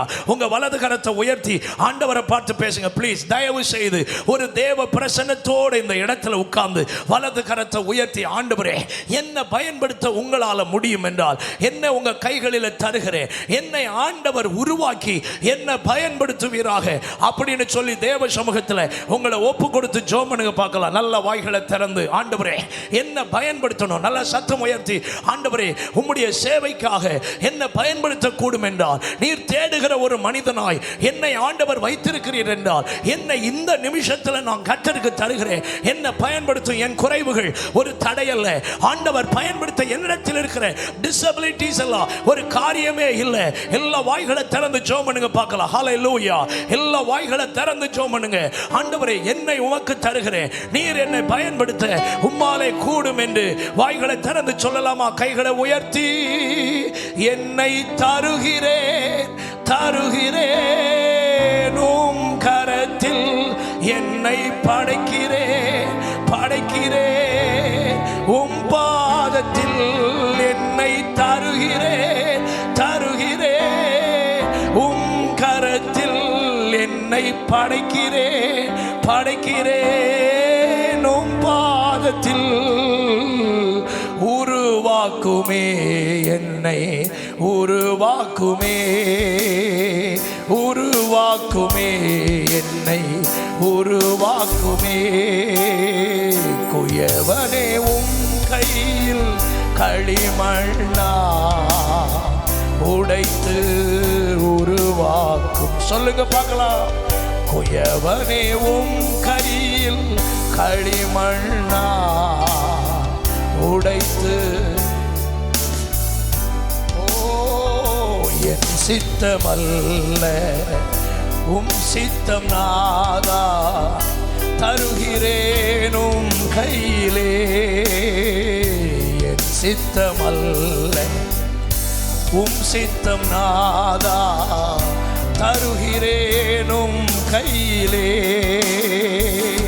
என்னை தருகிறேன் தருகிறேனும் கரத்தில் என்னை. நல்லா பாடுறீங்க, சத்தமா பாடுங்க பார்க்கலாம். ஓ என்னை தருகிறேன். தம்பிமார் உங்க சத்தம் கேட்கலையப்பா, நல்லா பாடுங்க பார்க்கலாம். என்னை படைக்கிறேன் படைக்கிறேன் உம் பாதத்தில் உருவாக்குமே என்னை உருவாக்குமே. சொல்லுங்கள் உருவாக்குமே என்னை. ஓம் சேவைக்காய் என்னை தருகிறேன் வனைந்திடும் உம் சித்தமோ. உம் சேவைக்காய் என்னை தருகிறேன் வனைந்திடும் உம் சித்தமோ. சொல்லலாமா? எனக்காக வாழாமல் உமக்காக வாழ்ந்திட சொல்லுங்கள். எனக்காக உமக்காக வாழ்ந்திட உருவாக்குமே என்னை, உருவாக்குமே. ஓ உருவாக்குமே என்னை, உருவாக்குமே. என்னை தருகிறேன் தருகிறேன் உம் கரத்தில் என்னை. கண்களை மூடி ஒப்பு கொடுத்து பாடுங்க பார்க்கலாம். ஓ என்னை தருகிறேன் உம் கரத்தில் என்னை. தம்பிங்கெல்லாம் பாடுங்கப்பா. உம் பாதத்தில் உருவாக்குமே என்னை. சொல்லுங்கள், உருவாக்குமே என்னை, உருவாக்குமே. உமக்காகவே உமக்காகவே நான் வாழ்ந்திட வணைந்திடும் உம் சித்தமோ. சொல்லுங்கள், உமக்காகவே உமக்காகவே நான் வாழ்ந்திட வணைந்திடும் உம் சித்தமோ. உம் சித்தம் செய்திடவே உம் சத்தம் கேட்டிடவே. சொல்லுங்கள், உம் சித்தம் உம் சத்தம் கேட்டிடவே உருவாக்குமே என்னை, உருவாக்குமே உருவாக்குமே என்னை, உருவாக்குமே. என்னை தருகிறேன் உம் கரத்தில் என்னை படைக்கிறேன் படைக்கிறேன். உம் பாதத்தில் என்னை தருகிறேன். உம் கரத்தில் என்னை படைக்கிறேன். ரெண்டு கைகளை உயர்த்தி பாடுங்கள். உம்மா என்னை தருகிறேன், என்னை தருகிறேன். நல்லா தம்பிமார்ல கைகளை உயர்த்தி வாயை திறந்து பாடுங்கள். என்னை தருகிறேன், என்னை தருகிறேன் தருகிறேன். உம் கரத்தில் என்னை படைக்கிறேன். உம் பாதத்தில் உருவாக்குமே என்னை, உருவாக்குமே. சொல்லுங்கள், உருவாக்குமே என்னை. எனக்காக வாழாமல் எனக்காக வாழாமல் உமக்காக. ஏசையா, எனக்காக வாழாமல் உமக்காக வாழ்ந்திட உருவாக்குமே என்னை, உருவாக்குமே உருவாக்குமே. எனக்காக வாழாமல் எனக்காக உமக்காக அர்ப்பணத்தோடு எனக்காக வாழாமல் உமக்காக வாழ்ந்திட உருவாக்குமே என்னை, உருவாக்குமே உருவாக்குமே என்னை, உருவாக்குமே. உம் சித்தம் கேட்டிடவே உம் சித்தம். சொல்லுங்கள், உம் சித்தம் செய்திடவே உம் சத்தம் கேட்டிடவே உம் சத்தம். ஆமென். உம் சத்தம் உம் சித்தம் செய்திடவே உம் சித்தம் செய்திடவே உம் சத்தம் கேட்டிடவே உருவாக்குமே என்னை, உருவாக்குமே உருவாக்குமே என்னை, உருவாக்குமே உருவாக்குமே என்னை, உருவாக்குமே. என்னை தருகிறேன் தருகிறேன் உம் கரத்தில். ஒரு மகிமை உங்களை மூடுகிறது. நல்ல வாய்களை திறந்து பாடுகிறேன். உன்னை தருகிறேன். தேவ பிரசன்னம் உன்னை ஆளுகிறது. உனக்குள் போராடுகிற இயலாமைகளை உன்னை விட்டு மாற்றும்படி கர்த்தருடைய கை உனக்குள் இறங்கி வருகிறது. அன்னைக்கு ஏசாயாவை தொட்ட அதே தேவனுடைய அக்கினி இன்றைக்கு உன்னை தொடுகிறது. என்னை அர்ப்பணிக்கிறேன் என்று சொன்ன உடனே ஏசாயாவை தொட்ட அதே பரலோக அக்கினி இன்றைக்கு இந்த பகல் வேளை ஆண்டவருக்கென்று உன் உள்ளத்தை திறந்து கொடுப்பாய் என்றால் உன்னை உருவாக்கி உன்னை பயன்படுத்தி வெளிப்படுத்தும்படி கர்த்தருடைய கிரியை உனக்குள் நடக்க ஆரம்பிக்கிறது. கைகளை கொட்டி ஒரு நிமிடம் பரிசுத்த ஆவியில நிரம்பி எல்லா பிள்ளைகளும் கர்த்தரை துதியுங்கள். என் மேல் கர்த்தருடைய அக்கினி விழுவதாக, என் மேல் தேவனுடைய அக்கினி விழுவதாக, என் மேல் கர்த்தருடைய பரிசுத்த அக்கினி இந்த பகல் வேளையிலும் ஒரு விசை கூட நெடும் தொடுவதாக. என்னை கர்த்தருடைய பணிக்காக, என்னை கர்த்தருடைய ராஜ்யத்தின் கட்டுமான பணிக்காக என்னை உருவாக்குவீராக. கர்த்தருடைய நாமத்தை மகிமைப்படுத்துகிற ஒரு பாத்திரமாக உடமா கமாரியா தரவாகனா. எஸ், நீ யாராயிருந்தாலும், எந்த குடும்பத்தில் பிறந்திருந்தாலும், எப்படிப்பட்ட தன்மை உள்ளவனாயிருந்தால் கர்த்தருடைய கை உன்னை பயன்படுத்துவதற்கு இந்த காலை நேரம் உன்னை தொடுகிறது. இந்த நேரத்திலே ஒரு விசேஷித்த அபிஷேகம் சிலர் மேல் வருகிறது. ஒரு விசேஷித்த தேவ மகிமை உங்கள் மேல் வருகிறது. ஒரு கர்த்தருடைய அபிஷேகத்தின் அக்கினி உன்னை தொடுது, உன்னை தொடுது, உன்னை அனலாக்குகிறார். உன்னை கொண்டு அநேகரை விடுவிக்க, உன்னை கொண்டு அநேகரை ரட்சிக்க, உன்னை கொண்டு தேசத்தை மாற்ற, உன்னை கொண்டு தேசத்தின் நடுவிலே பயங்கரமானவைகளை கர்த்தர் நடப்பிக்க உன்னை தொடுகிறார்.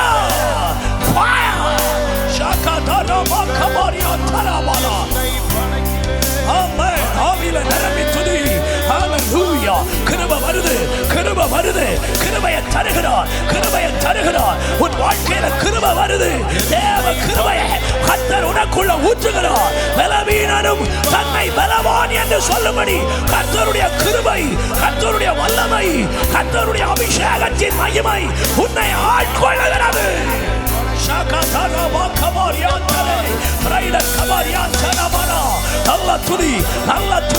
நீ தேவனுக்கு வேண்டும், நீ தேவனுக்கு வேண்டும். உன் சிநேகிதனுக்கு வேண்டாமல் இருக்கலாம், உன் குடும்பத்துக்கு வேண்டாமல் இருக்கலாம், உனக்கு அறிமுகமானவர்களுக்கு நீ வேண்டாதவனாய் இருக்கலாம். ஆண்டவர் சொல்லுகிறார், நீ எனக்கு வேண்டும், நீ எனக்கு தேவை. உன்னை தேடி இன்றைக்கு இங்கே வந்திருக்கிறேன். உன்னை கண்டுபிடிப்பதற்கு இன்றைக்கு இங்கே வந்திருக்கிறேன்.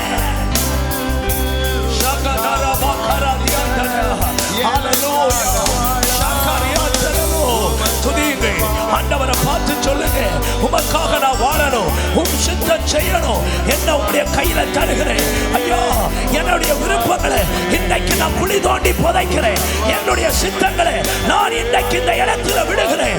ஆண்டவருடைய சித்தம் என்ன, அதற்கு என்னை ஒப்பு கொடுக்கிறேன். ஆண்டவருடைய சித்தம் என்ன, அதற்கு என்னை விட்டு தருகிறேன். இதுவரைக்கும் எனக்குள்ள இருந்த பிடிவாதங்கள், இதுவரைக்கும் எனக்குள்ள இருந்த மாமிசீக வைராக்கியங்கள் எல்லாவற்றையும் விட்டு இன்றைக்கு என்னை ஆண்டவருடைய கையில ஒரு பாத்திரத்தை போல ஒப்பு கொடுத்து விடுகிறேன். ஆண்டவரே,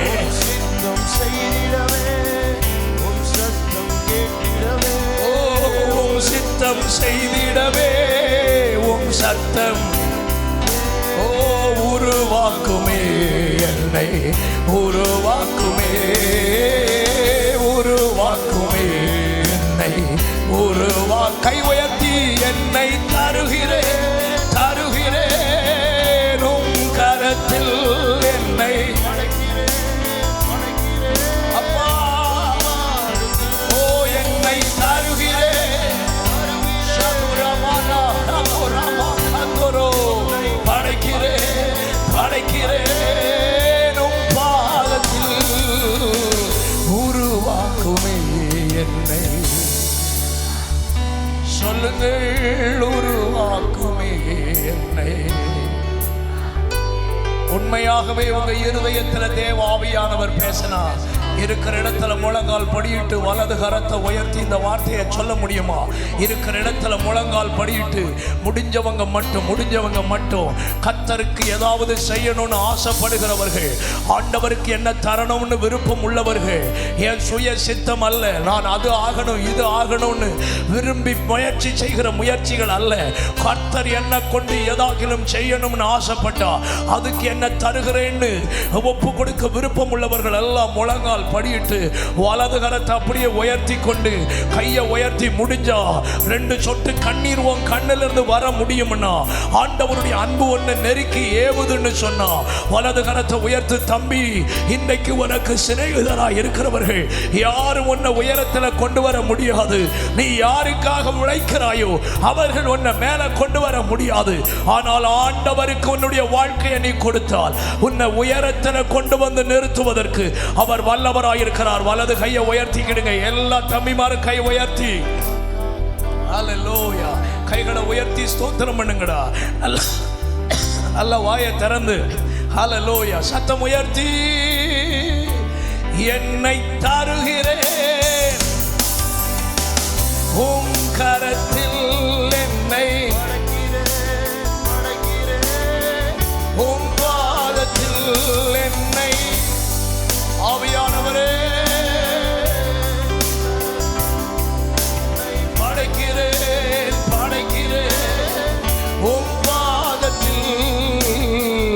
உருவாக்குமே என்னை. ஏசையா உருவாக்குமே என்னை, உருவாக்குமே என்னை தருகிறேன். சொல்லுங்க இந்த வார்த்தையை திரும்ப திரும்ப சொல்லுங்க. என்னை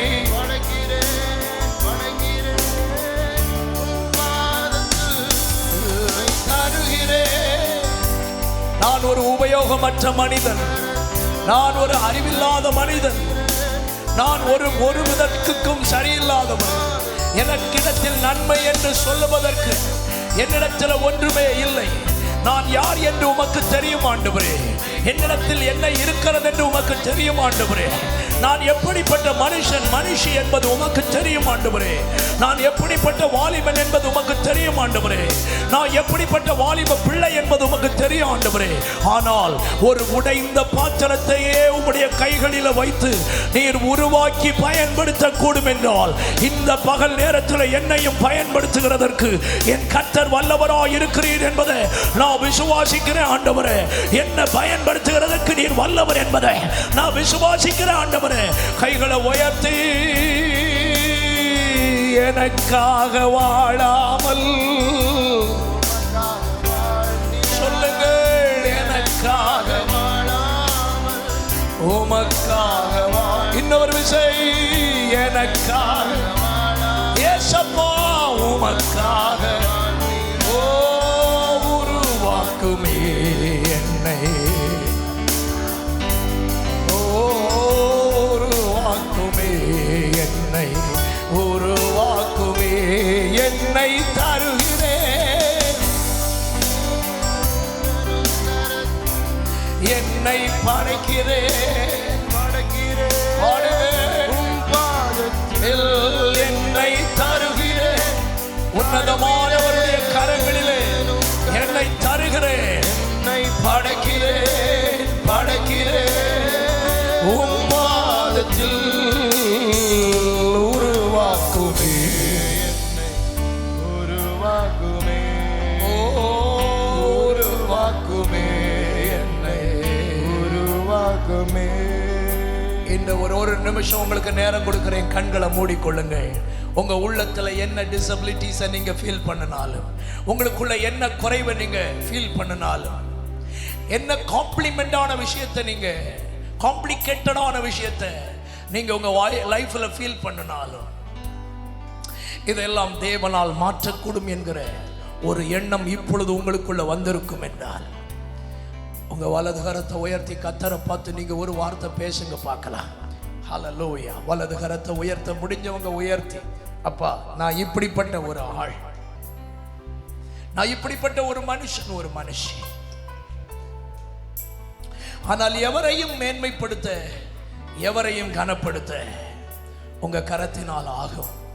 நான் ஒரு ஏழை குடும்பத்தில் பிறந்த ஒரு தம்பி, நான் ஒரு ஏழை குடும்பத்தில் பிறந்த ஒரு மகள். எனக்கு பின்னணியங்கள் எதுவும் இல்லை, எதுவுமே எனக்கு இல்லை. ஆனா உங்க கையில என்ன தந்தா இல்லாததை இருக்கிறவைகளாய் அழைக்கிற தெய்வம், ஒன்றுமில்லாமையிலிருந்து எல்லாவற்றையும் உருவாக பண்ணினதான கர்த்தர். என்னையும் பயன்படுத்துவதற்கு எதையெல்லாம் எனக்குள் உருவாக்க வேண்டுமோ, எதையெல்லாம் எனக்குள்ள தர வேண்டுமோ, அதையெல்லாம் தந்து இந்த நல்ல பகல் என்னை பயன்படுத்த வல்லவராய் இருக்கிறீர் என்பதை விசுவாசிக்கிறேன். ஒப்பு கொடுத்து ஜெபம் பண்ணுங்க பார்க்கலாம். உங்களை கொண்டு கர்த்தருடைய ராஜ்யம் கட்டப்படுவதாக, உங்களை கொண்டு தேசம் அசைக்கப்படுவதாக, உங்களை கொண்டு கர்த்தருக்கென்று ஏதாகிலும் இந்த பூமியிலே செய்யப்படுவதாக. கர்த்தர் அப்படி செய்வார் என்று விசுவாசிக்கிறவங்க மட்டும் கைகளை தட்டி ஆண்டவரை ஸ்தோத்திரம் பண்ணுங்க பார்க்கலாம். நல்ல கைகளை தட்டி Praise be to God. Hallelujah. Amen. உட்கார்ந்து கொள்ளுங்கள். கர்த்தர் உங்களை தாராளமாக ஆசீர்வதிப்பாராக. கைகளை உயர்த்தி ஒரு அல்லேலூயா சொல்லுங்க பார்க்கலாம். சந்தோஷமா ஒரு அல்லேலூயா. தம்பிமார் தங்கச்சிமார் எல்லாரும் சேர்ந்து ஒரு அல்லேலூயா சொல்லுங்க பார்க்கலாம். ஹல்லேலூயா. அப்போ தேவன் தேடுகிற வாலிபனில் முதல் பகுதி யார் என்றால், ஆண்டவருக்காக தங்களை வாலண்டியராக அர்ப்பணிக்கிறவர்கள். இரண்டாவதாக தேவன் தேடுகிற அந்த வாலிபன் யார்? தேவனுடைய சித்தத்திற்கு தன்னை ஒப்பு கொடுக்கிறவன். ஆண்டவர் என்ன சொல்லுகிறாரோ அதை அப்படியே செய்வதற்கு தன்னை அர்ப்பணிக்கிறவர்களை தேவன் தேடுகிறார். 1 சாமுவேல் 3வது அதிகாரம் 8 முதல் 10 வரை உள்ள வசனங்களை வாசிக்க கேட்போம். 1 சாமுவேல் 3வது அதிகாரம் 8 முதல் 10 வரை உள்ள வேத வசனங்கள். கர்த்தர் மறுபடியும்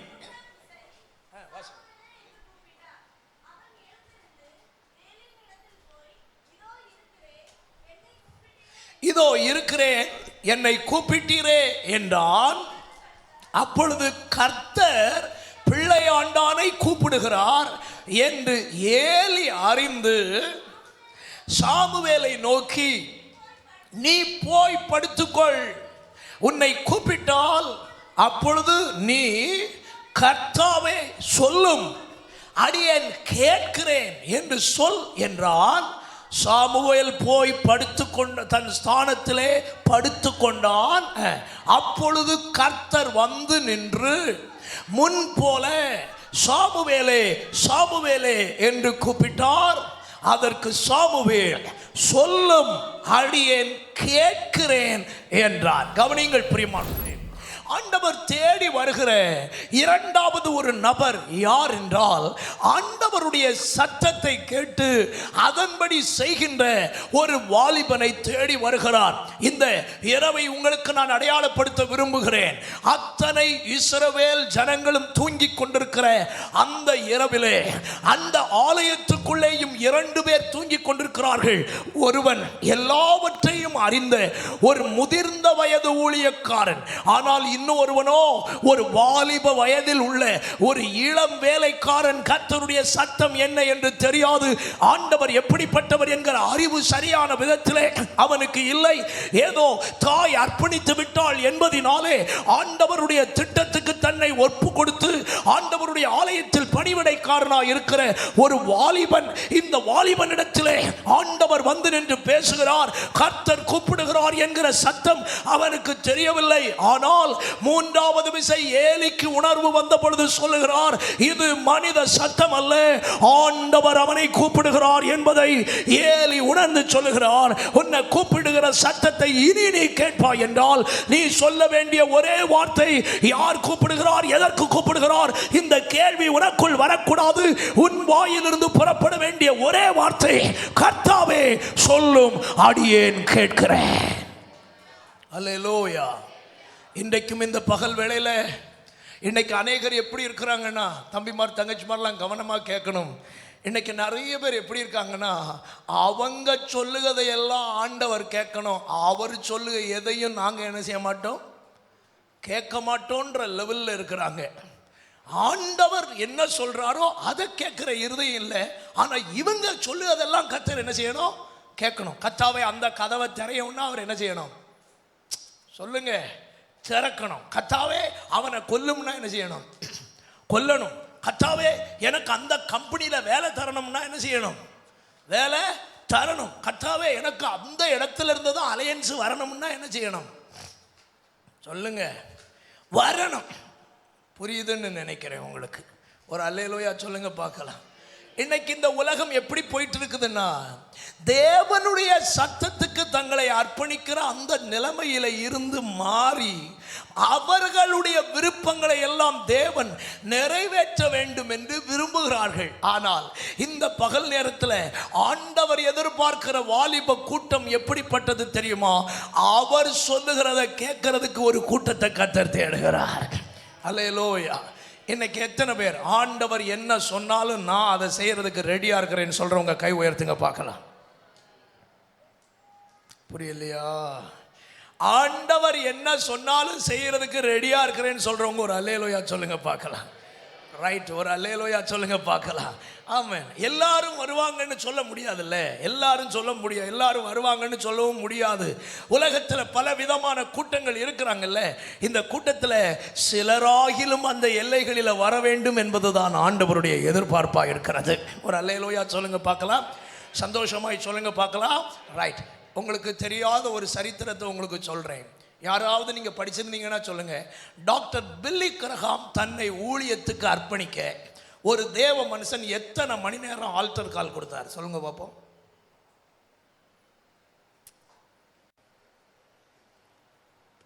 உங்க யாருக்காவது தெரியுமா? டாக்டர் பில்லி கிரஹாம் தன்னை ஊழியத்துக்கு அர்ப்பணிக்க ஒரு தேவ மனுஷன் எவ்வளவு நேரம் ஆல்டர் கால் கொடுத்தாருன்னு தெரிஞ்சவங்க இருந்தீங்கன்னா, படிச்சிருந்தீங்கன்னா கை உயர்த்துங்க. இல்லையா? 9:30 மணிக்கு கூட்டம் முடியும் போது ஆவியானவர் பிரசங்கிக்கிற ஒரு பிரசங்கியார், சின்ன ஒரு கூட்டம், ஒரு 130 பேர் கூடியிருக்கிற ஒரு கூட்டம். அந்த கூட்டத்தின் நடுவில் ஆவியானவர் பிரசங்கிக்கிற பிரசங்கியாரை பார்த்து சொல்கிறார், இந்த கூட்டத்தில் ஒரு வாலிபன் எனக்கு என்று உண்டு. நீ அவன் ஒப்பு கொடுக்கிறது வரைக்கும் எத்தனை மணி நேரமானாலும் நீ ஊழியத்துக்கு ஒப்பு கொடுக்கிறத பத்தி பேசிக்கிட்டே இருக்கணும். ஒப்பு கொடு, ஒப்பு கொடு, ஒப்பு கொடு அப்படின்னு பேசணும் அப்படின்னு சொன்னார். உங்களுக்கு தெரியுமா, 1.5 மணி நேரம் அந்த தேவ மனுஷன் ஸ்டேஜில் இருந்து சொல்லிக்கிட்டே இருந்த ஒரு வார்த்தை, இந்த கூட்டத்துக்குள் ஒரு வாலிபன் உண்டு, இந்த கூட்டத்துக்குள் ஒரு வாலிபன் உண்டு, இந்த கூட்டத்துக்குள் ஒரு வாலிபன் உண்டு. கர்த்தர் தெளிவா சொல்கிறார், உன்னை ஒப்பு கொடு, உன்னை ஒப்பு கொடு, உன்னை ஒப்பு கொடு, உன்னை ஒப்பு கொடு. பில்லி கிரஹாமுடைய உள்ளத்தில் ஆவியானவர் ஏவிக்கிட்டே இருக்கிறார். இவருக்கா படிச்சு பெரிய டாக்டர் ஆகணும்ன்றதாக்கும் எண்ணம். யாருக்கு? பில்லி கிரஹாமுடைய ஆம்பிஷன் என்னன்னு பார்த்தீங்கன்னா, நான் படித்து ஒரு பெரிய டாக்டர் ஆகணும் அப்படின்னாக்கும் ஆண்டவருக்கு ஸ்தோத்திரம். அவருக்கு ஆசை. ஆனால் ஆவியானவர் இவரை ஏவுறார். ஒப்புக்கொடு, உன்னதான் சொல்கிறேன், ஒப்புக்கொடு, ஒப்புக்கொடு. 1.5 மணி நேரம் கல் நெஞ்சாகவே நின்றுட்டு இருந்த ஆளு 1.5 மணி நேரத்துக்கு பிறகு ஆவியானவருக்கு உந்துதல் தாங்க முடியாம தனது வலது கரத்தை உயர்த்தினார். அப்பதான் கூட்டம் முடிஞ்சது. ஒரு அல்லேலூயா சொல்லுங்க. நல்ல ஒரு அல்லேலூயா சொல்லுங்க. சந்தோஷமா ஒரு அல்லேலூயா சொல்லுங்க. அதுக்கப்புறம் என்ன நடந்துன்னா, பில்லி கிரஹாமுடைய லைஃப் ஹிஸ்டரி படிச்சிங்கன்னா தெரியும். அவர் என்ன பண்ணினார்னா, ஊழியத்துக்கு ஒப்பு கொடுத்தாலும் மறுபடியும் டாக்டர் படிக்கிறதுக்கு போயிட்டார். எங்கே போயிட்டாரு? டாக்டர் படிக்கிறதுக்கு போயிட்டார். அவர் படிக்க போன பிறகு அவருடைய செகண்ட் இயர்னு நினைக்கிறேன், என்னுடைய ஞாபகம் சரியாக இருந்தா, அவருடைய செகண்ட் இயர் ஸ்டடீஸில் ஒரு டூர் போனாங்க. அந்த டூர்ல ஜான் வெஸ்லியினுடையதான மியூசியத்துக்கு இந்த பிள்ளைகளை எல்லாம் கொண்டு போனாங்க. ஜான் வெஸ்லியினுடைய மியூசியத்துக்கு. ஜான் வெஸ்லியினுடைய மியூசியத்துக்கு கொண்டு போனப்போ அங்கே அநேக ஜான் வெஸ்லி பயன்படுத்தின அநேக காரியங்கள் அங்கே வைக்கப்பட்டிருந்தன. அதுல ஒரு சின்ன மேட் இருந்தது. அந்த மேட்ல பாத்தீங்கன்னா 2 ஹோல் இருந்தது. ஆண்டவருக்கு ஸ்தோத்திரம். அந்த 2 ஹோலை அப்படியே பார்த்து நின்னுட்டு அந்த கைடை பார்த்து பில்லி கிரஹாம் கேட்டார், வாட் இஸ் திஸ் அப்படின்னு கேட்டார். இது ஏன் இந்த 2 ஓட்டையான மேட்டை இங்க வச்சிருக்கீங்களே, என்ன ரகசியம்? அப்ப அந்த கைடு சொன்னாரா, இந்த மேட் சாதாரணமான மேட் அல்ல, இது ஜான் வெஸ்லி தன்னுடைய 2 முழங்கால்களையும் பதித்து ஓட்டையாகிற அளவுக்கு தன் முழங்கால்களை செலவழித்ததான மேட் அப்படின்னு சொன்ன உடனே அவருக்குள்ளே ஒரு உந்துதல் வந்தது. பில்லி கிரஹாமுக்குள்ளே ஒரு உந்துதல் வந்தது. அந்த மேட்டை எடுத்து கீழே போட்டுட்டு தன்னுடைய 2 முழங்கால்களையும் அந்த ஓட்டைக்குள்ளே வைத்துவிட்டு தன் 2 கரங்களையும் உயர்த்திட்டு சொன்னாரா, lord god use me as John Wesley. என்னையும் ஒரு ஜான் வெஸ்லியை போல பயன்படுத்துவீராக. கவனிக்கிறீங்களா? எல்லாரும் சுற்றி பார்த்துட்டு வேனில் ஏறின பிறகு கவுண்ட் பண்ணுறாங்க, ஒரு ஆளை காணோம். ஒரு ஆளை காணோம்னு தேடுனா யார் மிஸ் ஆகுறான்னு பார்த்தா பில்லி கிரஹாம் மிஸ் ஆகுறாரு. எங்கடா போயிட்டார் இந்த ஆளுன்னு சொல்லிட்டு ஊரா சுத்துறாங்க, இடமா சுத்துறாங்க. கடைசியில் அந்த மியூசியத்துக்கு பக்கத்தில் வரும் பொழுது மியூசியத்துக்குள்ளால ஒரு அழுகையின் சத்தம் கேட்கிறது. அழுகையின் சத்தம் கேட்ட உடனே பயந்து உள்ள வருகிறார்கள். உள்ள வந்தா அவர்கள் கண்கள் கண்ட காட்சி, டாக்டர் பில்லி கிரஹாம் தன் 2 முழங்கால்களையும் அந்த ஓட்டைக்குள்ள வைத்து கண்ணீர் விட்டு கதறி கொண்டிருக்கிற காட்சி அவர்களுடைய கண்கள் கண்டன. அவரை பிடித்து தூக்கி கொண்டு போனார்கள். அன்று இரவோடு அவர் படித்துக் கொண்டிருந்த மெடிக்கல் காலேஜை காலி பண்ணிக்கிட்டு தேவனுடைய ஊழியம் செய்கிறதற்காக பைபிள் காலேஜுக்கு வந்தார். பைபிள் காலேஜுக்கு வந்த அந்த நாள் முதல் ஆண்டவரோடு நேரம் செலவிட ஆரம்பித்தார். இன்றைக்கும் நாம் அனைவரும் அறிந்திருக்கிறபடி ஒரே பிரசங்கத்தில் ஆயிரக்கணக்கானோர் தொடப்படுகிற அளவுக்கு வல்லமை நிறைந்த ஒரு பிரசங்கியாராக கர்த்தரால் பயன்படுத்தப்பட்ட ஒரு பாத்திரம் தேவனுடைய மனுஷனாகிய பில்லி கிரஹாம் என்று அழைக்கப்பட்டதான தேவனுடைய மனுஷர். ஒரு அல்லேலூயா சொல்லுங்க. அவர் பைபிள் காலேஜ் படிக்கிற நாட்களில் அவருடைய வார்டன் வந்து கேட்பாராம், என்னப்பா பில்லி கிரஹாம் எங்கே போனார்? பில்லி கிரஹாமுடைய டியூட்டி எல்லாம் பெண்டிங்கில் கிடக்குது, பில்லி கிரஹாம் எதையுமே செய்யலையே, என்ன இப்படி ஒரு லேசியான பர்சனாக இருக்கிறான் அப்படின்னு அவருடைய வார்டன் ஒரு நாள் மிகுந்த சத்தமிட்ட போது அந்த வார்டனை பார்த்து அவருடைய கோ ஸ்டூடெண்ட்ஸ் சொன்னாங்களா, சார் அவரை தயவு செய்து தொந்தரவு பண்ணாதுங்க. ஒன்றுல ஏதாவது ஒரு மரத்தடியில் இருந்து பைபிள் படிச்சுட்டு இருப்பான், இல்லையா ஏதாவது ஒரு மறைவான இடத்துல உட்கார்ந்து முழங்கால் படியிட்டு ஜெபித்துக் கொண்டிருப்பார். ஏதாகிலும் பில்லி கிரஹாம் செய்து முடிக்காத பணிகள் இருக்கிறது என்றால் சொல்லுங்கள், அவருக்காக நாங்கள் செய்கிறோம், அவருடைய ஜெபத்தை தயவு செய்து தடை செய்யாதிருங்கள் என்று பைபிள் காலேஜுக்குள்ளேயே தன்னுடைய ஜெபத்தினால் பல மாற்றங்களை உண்டாக்கினவர் தேவனுடைய மனுஷனாகிய டாக்டர் பில்லி கிரஹாம். இன்றைக்கும் ஆண்டவருடைய சமூகத்தில் சொல்லுகிறேன், ஆண்டவர் உன்னை அழைக்கிற தேவ சித்தத்துக்கு உன்னை ஒப்பு கொடுப்பாயா? தேவ திட்டத்துக்கு உன்னை ஒப்பு கொடுப்பாயா? கர்த்தர் விரும்புகிறதற்கு உன்னை ஒப்பு கொடுப்பாயா? இன்றைக்கு சொல்லட்டுமா, அவர் தன்னுடைய வாழ்க்கையின் கடைசியில் ஒரு பேட்டி கொடுத்தார். அவர் பேட்டி கொடுக்கும் பொழுது சொன்ன அநேக காரியங்களை என் காதுகளால் கேட்டேன். அவர் சொன்ன ஒரு காரியம் என்ன தெரியுமா? நான் என்னுடைய வாழ்க்கையில் அடைந்த பெரிய பாக்கியத்தில் ஒன்று உன்னதமான தேவனுக்கு வேலை செய்கிறதான பாக்கியம். நான் படித்த டாக்டரேட் படிப்பை படித்து முடித்திருந்தால் இந்த செல்வாக்கு தேசத்தில் எனக்கு உண்டாயிருக்குமா என்பது எனக்கு தெரியாது. ஆனால் ஆண்டவருக்கு வேலை செய்ய வந்ததினால் உலகத்திலே என்னை அறியாத ஒரு மனிதன் இருப்பதற்கு வாய்ப்பே இல்லை என்று அவர் சொன்னார். ஒரு அல்லேலூயா சொல்லுங்க. அமெரிக்காவில் ஒரு நாள் வந்த போது பில்லி கிரஹாம் இடத்துல வந்து சொன்னார்கள், ஐயா நீர் அமெரிக்காவுக்கு பிரசிடென்டாக மாறணும். நீர் எப்படி மாறணும்? அமெரிக்காவுக்கு சொல்லுங்க. உங்களில் யாரையாவது ஒரு ஆளை பார்த்து இந்தியாவுக்கு பிரசிடெண்டா பிஎம்மா மாறணும்னு சொன்னா சந்தோஷமா போவேன்னு சொல்றீங்களா? ஒரு அல்லேலூயா சொல்லுங்க. யாருக்கு அந்த போஸ்ட் வேண்டாமா? பிஎம் போஸ்ட் கிடைச்சா சந்தோஷம் சொல்றவங்க கை உயர்த்துங்க. சந்தோஷம் இல்லையா? எப்படா கிடைக்கும்னு தானே பார்த்துட்டு இருப்போம். ஒரு அல்லேலூயா சொல்லுங்க. சந்தோஷமா ஒரு அல்லேலூயா சொல்லுங்க. பில்லி கிரஹாமுடைய வாயிலிருந்து வந்த ஒரு வார்த்தையை நீங்க புரியணும்னாக்க இதை சொல்றேன். பில்லி கிரஹாம்கிட்ட வந்து நின்றுட்டு கேட்டாங்க, you must become a president of America. அவர் சொன்னாரா, அவர் சிரிச்சுக்கிட்டு சொன்னாரா, I am sorry, I don't want to degrade myself அப்படின்னாரா. என்னை பதவி இறக்கம் செய்வதற்கு நான் விரும்பவில்லை. கர்த்தர் என்னை பிரசிடெண்டை விட உன்னதமான பதவியில் வைத்திருக்கிறார். அதிலிருந்து நான் என்னை இறக்கி கொள்ள விரும்பவில்லை. உங்களுக்கு இன்னொரு ரகசியத்தையும் சொல்றேன். அமெரிக்கன் பார்லிமெண்ட் டாக்டர் பில்லி கிரஹாம் இருக்கிறது வரைக்கும் அவர் கொடியேற்றி வச்ச பிறகு தான் பார்லிமெண்ட் தொடங்கும். இந்த ரகசியம் தெரிஞ்சவங்களுக்கு தெரியும். உங்களுக்கு தெரியுமா? ஒரு டாக்டர் படிக்க போகிறதுக்கு விரும்பின ஒரு மனுஷன் தேவ திட்டத்துக்கு தன்னை ஒப்பு கொடுத்தப்போ தேசத்தை கலக்குகிற ஒரு மனிதனாக கர்த்தர் அவரை மாற்றக்கூடும் என்றார். இன்றைக்கும் உன்னை பல விசை கர்த்தர் அழைத்து விட்டார். உனக்கு எத்தனையோ தரிசனங்களை தந்து விட்டார். உனக்கு எத்தனையோ வேத வார்த்தைகளை கர்த்தர் தந்து விட்டார். உன்னோடு கர்த்தர் எத்தனையோ பரிசுத்தவான்களை கொண்டு பேசிவிட்டார். சபை ஆராதனைகளிலே, தனிப்பட்ட ஜெபத்திலே, பல காரியங்களிலே கர்த்தர் உன்னோடு பேசிவிட்டார்.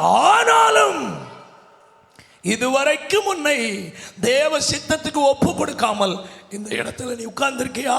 உன்னுடைய சுய விருப்பத்தையே இன்னும் செய்ய விரும்புகிறியா? உன்னுடைய சுய திட்டத்துக்கு உன்னை அனுப்பணிக்கிறதுக்கு விரும்புகிறியா? ஒன்றை மட்டும் உன் சிந்தைக்குள்ள வைத்துக்கொள்.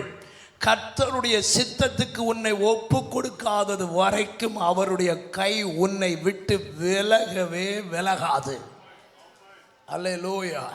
பக்கத்தில் பார்த்து சொல்லுங்க, பக்கத்தில் பார்த்து சொல்லுங்க, கர்த்தருக்கு திட்டத்துக்கு, நல்லா சொல்லுங்க, கர்த்தருடைய திட்டத்துக்கு, ஐயோ சங்கடமா இருக்கு, பக்கத்தில் பார்த்து சொல்லுங்க, கர்த்தருடைய திட்டத்துக்கு உங்களை ஒப்பு கொடுக்காதது வரைக்கும் ஆண்டவருக்கு கை உங்களை விடவே விடாது.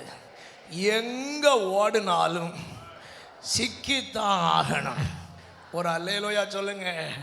இன்னும் ஒன்று சொல்கிறேன், கூப்பிடும் பொழுது மரியாதையாக வந்துட்டா மீனுக்கு வயிற்றுக்குள்ள எல்லாம் என்ன செய்யாண்டாம், போவாண்டாம். இல்லை மீனுக்கு வயிற்றுக்குள்ள தான் பொய் எடுத்து வரணும்னு ஆசை உண்டுன்னா நீ போ. எங்கே போனாலும் மகனை சிக்கு, அது சிக்கு தான், அதில் மாற்றமே கிடையாது. அதுக்கெல்லாம் உதாரணம் ஜபா யேசுதாஸ். ஒரு அல்லேலூயா சொல்லுங்க பார்க்கலாம். நல்ல ஒரு அல்லேலூயா சொல்லுங்க. ஆண்டவர் எங்க போனாலும் உன்னை விட மாட்டார். அதை மட்டும் ஞாபகம் வச்சுக்க. பல தடவை சொல்லி பார்ப்பார், பல தடவை உன்னை அழைச்சி பார்ப்பார். ஆனால் உன்னை மைண்டில் இருக்கும், இந்த கஷ்டமான வேலையை யாரால செய்ய முடியும்? ஆண்டவருக்கு தோத்திரம். இங்கே பாஸ்டர் பிரவீன் இருக்கிறார். அவருக்கு பர்சனல் உங்களுக்கு தெரியுமான்னு எனக்கு தெரியாது. அவர் இந்த ஊழியத்துக்கு வந்தது எப்படின்னு எனக்கு தெரியும். அவருக்கு சர்ச்சில் நான் கன்வென்ஷனுக்கு போன டைமில் அவர் எப்படி ஊழியத்துக்கு வந்தாருன்னு எனக்கு தெரியும். அவருக்கு இந்த ஊழியம் ஒன்றும் ஆசை கிடையாது. அவர் நல்ல ஒரு க்ரீன் இங்கு சைன் பண்ணுறதுக்கு நல்லா படித்து நல்ல லெவலில் போகணுன்னு ஆசைப்பட்ட ஆள், சரிதானா? அவங்க அண்ணா அதை மாதிரி ஒரு நல்ல ஹையர் போஸ்ட்டில் இருக்கிறாரு. ஆண்டவருக்கு தோத்திரம். அவருக்கும் அதான் ஆசை, ஊழியம் செய்ய வாடணும்னு சொன்னால் என்னென்ன பேசினாருன்னு அவருக்கு தான் தெரியும். இன்னைக்கு பார்த்தா ஆண்டவரே அவரை பிடிச்சி இந்த ஊழியத்துக்குள்ளே போட்டு வச்சிருக்கிறாரு. நாங்கள் எல்லாம் விரும்பி வந்த ஆட்கள் நான் நினைக்கிறேன். இங்கே இருக்கிற ஒரு ஆள் கூட இந்த ஊழியத்துக்கு விரும்பி என்ன செய்யலை, வரல. ஆண்டவருக்கு தோத்திரம். எல்லாரையும் ஓடின கேசுகளாக்க நாங்கெல்லாம் தோத்திரம். இந்த வேலைக்கு வரவே மாட்டோம்யா, போமியா, இப்படி சொன்ன ஆட்களாக்கும். எங்க ஓடினாலும் தூண்டில் விடவே இல்லை. கேட்டீங்களா? விரட்டி விரட்டி அடிச்சாரு. பக்கத்தில் பார்த்து சொல்லுங்க, விரட்டி விரட்டி அடிப்பாரு. மரியாதையா வந்துரு. ஒரு அல்லேலூயா சொல்லுங்க பார்க்கலாம். சந்தோஷமா ஒரு அல்லேலூயா சொல்லுங்க பார்க்கலாம். ஆண்டவருக்கு தோத்திரம். அப்படியானால் கர்த்தருடைய கை ஒவ்வொருத்தரையும் விடாது. ஆண்டவருக்கு ஸ்தோத்திரம். நேற்று இரவு ஒரு சபையில் நான் பிரசங்கம் பண்ணிட்டு வந்தேன். அந்த பாஸ்டர் ஒரு சரித்திரம் என்கிட்ட சொன்னார். அவர் ஊழியத்துக்கு வராம ஒளிச்சு ஓடினாள். அவர் ஊழியத்துக்கு வராம 2 கம்பெனியில் வேலைக்கு போனாராம். எத்தனை கம்பெனியில்? சத்தமா சொல்லுங்க. 2 கம்பெனியில். அந்த 2 கம்பெனியும் இவர் போன உடனே பூட்டிச்சு. 2 கம்பெனியும் இவர் போன உடனே பூட்டிச்சு. பாவி போகிற இடம் எல்லாம் என்னதான் பாதாளன்ற மாதிரி. இந்த அழைப்புக்கு ஒப்பு கொடுக்காதவன் எங்க போனாலும் அவன் நிமித்தம் பல பேர் ஜாவான். ஒரு அல்லேலூயா சொல்லுங்க. யோனா ஒழுங்கா போயிருந்தா அவன் மறுவீடு காணதுக்கு சுட்டு கொண்டு போன மற்ற முறுக்கெல்லாம் போய் சேர்ந்துருக்கும். அல்லேலூயா. கட்டில் பீரோ மெத்தையெல்லாம் என்ன செஞ்சிருக்கும், போய் சேர்ந்துருக்கும். இவன் ஒரு ஆள் ஒழுங்கா போவாச்சனால கட்டில் எல்லாம் எங்க போச்சு சொல்லுங்க? கடலுக்குள்ள போச்சு. சுட்டு கொண்டு போன முறுக்கெல்லாம் எங்க போச்சு? பணியாரம் எல்லாம் தோத்திரம் அம்பிடம். அன்னைக்கு ஜீவராசிகளுக்கு ஆகாரம். ஒரு அல்லேலூயா சொல்லுங்க பார்க்கலாம். கோதுமை கீதுமை எல்லாத்தையும் தூக்கி தூர எறிஞ்சாச்சு. ஆண்டவருக்கு தோத்திரம். கவனிக்கிறீங்களா? ஒரு யோனாவின் நிமித்தம் அவன் போற இடம் எல்லாம் பாதிப்பா இருந்தது. இவன் நிமித்தம் ஒரு மீனுக்கு கஷ்டகாலம். ஒரு அல்லேலூயா சொல்லுங்க பார்க்கலாம்.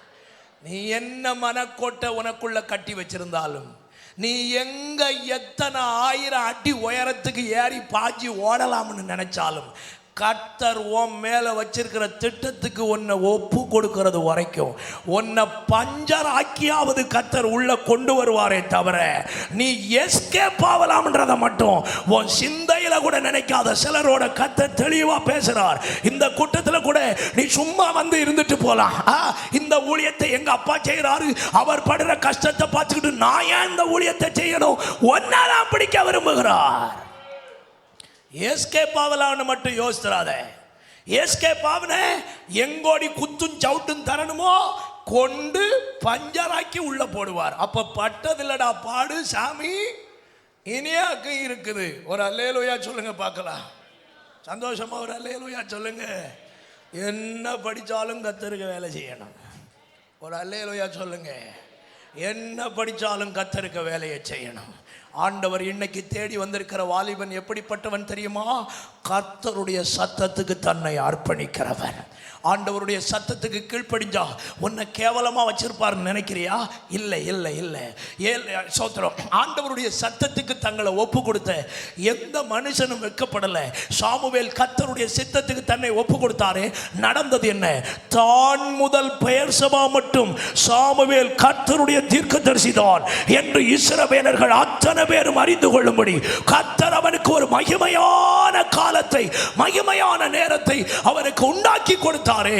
தேவ திட்டத்துக்கு தன்னை அர்ப்பணிக்கிற மனிதர்களை ஆண்டவர் தேடுகிறார். அதனாலே தான் இயேசுவை பற்றி வேதத்தில் வாசிக்கிறோம். யோவான் 4வது அதிகாரம் 34வது வசனத்தை நீங்க கவனிச்சா வேதம் தெளிவாய் சொல்லுகிறது. இயேசு தன்னுடைய வாழ்வை குறித்து பேசும் பொழுது சொல்லுகிறார். வாசிக்க கேட்போம். இயேசு அவர்களுக்கு பிரதியுத்தரமாக, நான் என்னை அனுப்பினவருடைய சித்தத்தின்படி செய்து அவருடைய கிரியையை முடிப்பது என்னுடைய போஜனமாக இருக்கிறது. இயேசு பிதாவினுடைய சித்தத்தை செய்வது அவருடைய நோக்கமாக இருந்தது. பவுல் அப்போஸ்தலன் ஆண்டவரை பார்த்து கேட்ட கேள்விகளில் ஒன்று அப்போஸ்தலர் 9வது அதிகாரம் அதனுடைய 6வது வசனம். அப்போஸ்தலர் 9வது அதிகாரம் அதனுடைய 6வது வசனம். அவன் நடுங்கி திகைத்து, ஆண்டவரே, நான் என்ன செய்ய சித்தமாக இருக்கிறீர் என்றான். கவனிங்கள், மகா பெரிய கல்விமான், மகா ஐஸ்வர்யவான், மகா பெரிய மேன்மை உள்ள மனுஷன், பயங்கரமான நியாயப்பிரமாணங்களை கபாலியலின் கீழே இருந்து கற்று தேர்ந்த ஒருவர் அவன் ஆண்டவரால் சந்திக்கப்பட்ட பொழுது அவன் கேட்ட கேள்வி, ஆண்டவரே, நான் என்ன செய்ய சித்தமாய் இருக்கிறேன். கர்த்தருடைய சித்தத்துக்கு அர்ப்பணித்தவர்கள் எல்லாம் தேசத்தை கலக்குகிறவர்களாய் மாறினார்கள். உங்களையும் அவ்விதமாக தேவன் மாற்றுவதற்கு வல்லவராக இருக்கிறார். ஆண்டவர் தேடுகிற இன்னும் ஒரு நபரை பற்றி மட்டும் அல்லது 2 நபரை பற்றி மட்டும் உங்களுக்கு சொல்லி வார்த்தைகளை நிறைவு செய்கிறேன். கர்த்தர் உங்களை ஆசீர்வதிப்பார். தேவன் தேடுகிற வாலிபன் யார்? அப்போஸ்தலர் 9வது அதிகாரம் 11வது வசனம். ஆண்டவர் தேடுகிற வாலிபனில் ஒருவன் ஜெபம் பண்ணுகிறவனை கர்த்தர் தேடுகிறார். வாசிக்க கேட்போம். அப்பொழுது கர்த்தர்,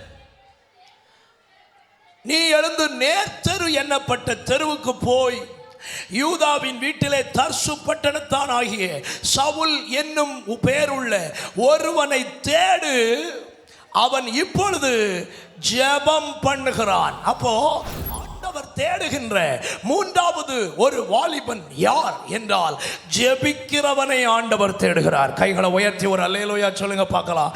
ஜெபிக்கிறவனை ஆண்டவர் தேடுகிறார். ஆண்டவருடைய பிள்ளைகளே, உலகத்திலே எத்தனை இடத்திலெல்லாம் எழுப்புதல்கள் வந்ததோ அந்த இடத்திலெல்லாம் முதலாவது காரணமாக இருந்தது ஒரு ஜெப வீரனை கர்த்தர் காரணவாதியாக மாற்றி இருக்கிறார்.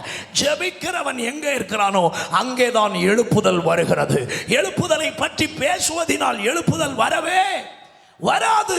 ஜெபிப்பதால் மட்டும்தான் எழுப்புதல் வரும். அப்படியானால் இன்றைக்கும் இந்த நல்ல பகல் வேளையில் ஆண்டவர் உங்களில் சிலரை ஜெப வீரர்களாக மாற்றுவதற்கு விரும்புகிறார். தேசத்திலே நடந்த சில எழுப்புதல்களை உங்களுக்கு சொல்லுகிறேன். சில எழுப்புதல் வீரர்களை உங்களுக்கு சொல்லுகிறேன். சில பிரசங்க ஜாம்பவான்களை குறித்து உங்களுக்கு பேசுகிறேன். அவர்கள் எல்லாம் ஜெபத்தினால் சாதித்தவர்கள். இப்ப வேல்ஸ் தேசம் என்று அழைக்கப்படுகின்ற அந்த தேசத்தினுடைய எழுப்புதலுக்கு காரணமாக இருந்தவர் இவான்ஸ் ராபர்ட் என்று அழைக்கப்படுகின்ற ஒரு வாலிபன். ஆண்டவருக்கு ஸ்தோத்திரம். இவான்ஸ் ராபர்ட் என்கிற வாலிபனை ஆண்டவர் தெரிந்து கொள்ளுகிறார். 13 வயதிலே அவர் தன்னுடைய வாழ்வில் ஒரு செய்தியை கேட்டார். அந்த செய்தி என்ன? இயேசு என்ன செய்திருப்பார்? இதுதான் அவருடைய காதுகளில் கேட்ட செய்தி. இயேசு என்ன செய்திருப்பார், இயேசு செய்தது என்ன என்று அவர்கள் பிரசங்கித்த பொழுது பிதாவின் சித்தத்தை குறித்தும் அவர் எதற்காக இந்த உலகத்தில் வந்தார், பாடுபட்டார், இவைகளை எல்லாம் குறித்து அவர் பிரசங்கித்த பொழுது அன்றைக்கு அந்த பிரசங்கத்திலே இவான்ஸ் ராபர்ட் தன்னை வாழ்க்கையை ஒப்பு கொடுத்தார். 1878 வருடத்திலே இந்த உலகத்தில் பிறந்த அவர் 13வது வயதில் ஆண்டவருக்கு தன்னுடைய வாழ்க்கையை ஒப்பு கொடுத்தார். அந்த நாள் முதல் ஆலயத்தில் தனிமையாக போய் உட்கார்ந்து ஜெபிக்கிற ஒரு பழக்கம் அவருக்கு உண்டாயிற்று. ஒரு நாள் அவர் ஜெபித்துக் கொண்டிருக்கிற நேரத்தில் ஆண்டவருக்கு ஸ்தோத்திரம், இவாஞ்சலிஸ்டாக இருந்த செயின்ட் ஜாஷுவா என்று அழைக்கப்படுகிற ஒரு சுவிசேஷகனை அவ்விடத்திலே கண்டுபிடிக்கவே அவர்கள் இருவரும் அவர்களுடைய ஆவியை கர்த்தர் இணைத்தார். அவர்கள் 2 பேரும் ஒருமனப்பட்டு ஆலயத்தில் உட்கார்ந்து ஜெபிக்க ஆரம்பித்தார்கள். கைகளை உயர்த்தி ஒரு அல்லேலூயா சொல்லுங்க பார்க்கலாம். சந்தோஷமா ஒரு அல்லேலூயா சொல்லுங்க. 2 பேருக்கு பேரையும் சொல்லுங்க பார்க்கலாம். சொல்லுங்க சொல்லுங்க. இவான்ஸ் ராபர்ட், இன்னொன்னு சொல்லுங்க. செயின்ட் ஜாஷுவா சொல்லுங்க. செயின்ட் ஜாஷுவா சொல்லுங்க. செயின்ட் ஜாஷுவா இல்ல, Saint Saint SAITH Saint Joshua சொல்லுங்க. இப்போ 2 பேரையும் ரிப்பீட் பண்ணுங்க. Evans Robert, Saint Joshua. இவங்க 2 பேரும் எந்த எழுப்புதலுக்கு காரணவாதி? வேல்ஸ் தேசத்தினுடைய எழுப்புதல். அப்ப கவனிங்க, இவங்க 2 பேரும் ஜெபம் பண்ணி கொண்டிருக்கும் பொழுது அவர்களுடைய ஜெபத்தினுடைய முக்கியமான பாயிண்ட் என்னன்னா, blend us Lord, எங்களை ஆண்டவர் வனைந்து உருவாக்குவீராக. எங்களை ஆண்டவர் வனைந்து உருவாக்குவீராக, வனைந்து உருவாக்குவீராக. இது 2ம் தான் அவர்களுடைய வாயிலிருந்து வந்து கொண்டே இருந்ததான ஜெபம். ஒரு நாள் இப்படி ஜெபித்துக் கொண்டிருக்கும் பொழுது 1904 வருஷத்துல ஆண்டவர் இவான்ஸ் ராபர்ட்டுக்கு ஒரு தரிசனம் கொடுத்தார். அந்த தரிசனத்திலே இவான்ஸ் ராபர்ட்டை பார்த்து ஆண்டவர் சொன்னாராம், உன்னை கொண்டு 1,00,000 பேரை சந்திக்க போகிறேன். அந்த 1,00,000 பேரை கொண்டு இந்த வேல்ஸ் தேசம் முழுவதும் கர்த்தருடைய எழுப்புதலின் அக்கினியை பற்ற வைக்க போகிறேன் என்று ஆண்டவர் பேசினார். இந்த தரிசனத்தை இவர் அந்த செயின்ட் ஜாஷுவா என்கிற இவாஞ்சலிஸ்ட் கிட்ட சொல்லி அவர்கள் 2 பேரும் சேர்ந்து ஜெபிக்க ஆரம்பித்தார்கள். ஜெபித்துக் கொண்டிருக்கும் பொழுது ஒரு நாள் அவருடைய சபை போதகர் இடத்துல இந்த இவான்ஸ் ராபர்ட் கேட்டாரா, ஐயா எனக்கு பிரசங்கிப்பதற்கு ஒரு வாய்ப்பை கொடுங்கள். அப்பொழுது இவான்ஸ் ராபர்ட்டினுடைய சபை போதகர் சொன்னாரா, உனக்கு அறிவும் கிடையாது, உனக்கு படிப்பும் கிடையாது, உன் பிரசங்கத்தை எவனுமே என்ன செய்ய மாட்டான், சொல்லுங்க, கேட்க மாட்டான் அப்படின்னு இவரை ரொம்ப ரொம்ப நெக்லெக்ட் பண்ணிட்டே இருந்தாரா. ஒரு நாள் இவருடைய தொந்தரவு தாங்க முடியாம அந்த இவான்ஸ் ராபர்ட்டினுடைய போதகர் சொன்னாரா, நீ ஒரு புதன்கிழமை மாலையில நீ பிரசங்கம் பண்ணுவதற்கு உனக்கு வாய்ப்பு கொடுக்கிறேன் சொல்லிட்டு சொன்னாரா, எவனும் ஓடாம பார்த்துக்கா, உன பிரசங்கத்தை கேட்டான்னு பிரசங்கம் பண்ணு அப்படின்னு சொன்னாரா.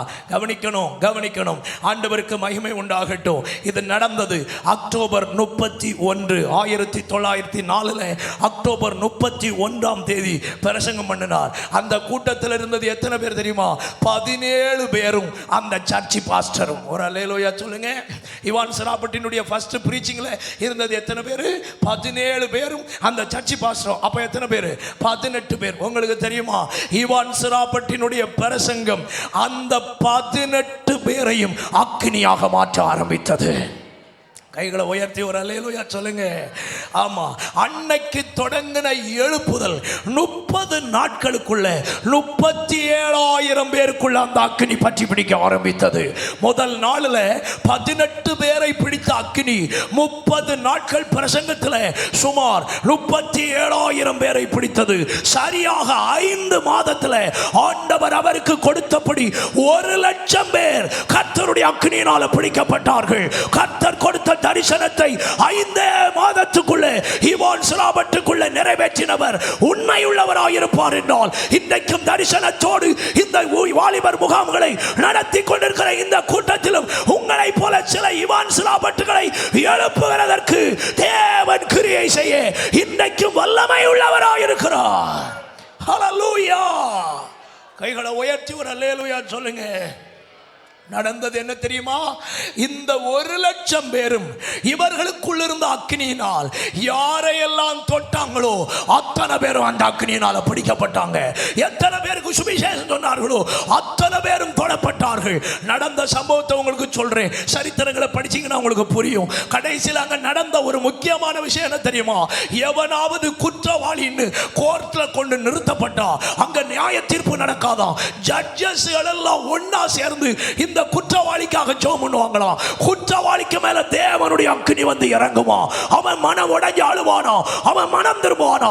கடைசியில அங்க கோர்ட்டுகளே இல்லாமல் போகிற அளவுக்கு ஈவான் ஸ்லாபட்டினுடைய ஊழியங்களை கொண்டு கர்த்தர் பயங்கர எழுப்புதல்களை அந்த வேல்ஸ் தேசத்தில் கட்டளையிட்டிருப்பார் என்றால், அன்பு தம்பி தங்கச்சி, நீ ஜெபிக்கும் பொழுது நம்முடைய இந்திய தேசத்துக்குள்ளே பல எழுப்புதல்களை, பல மாற்றங்களை, பல கிராமங்களுக்குள்ளே உங்களை கொண்டு கட்டளையிட நம்முடைய கர்த்தர் வல்லவராய் இருக்கிறார்.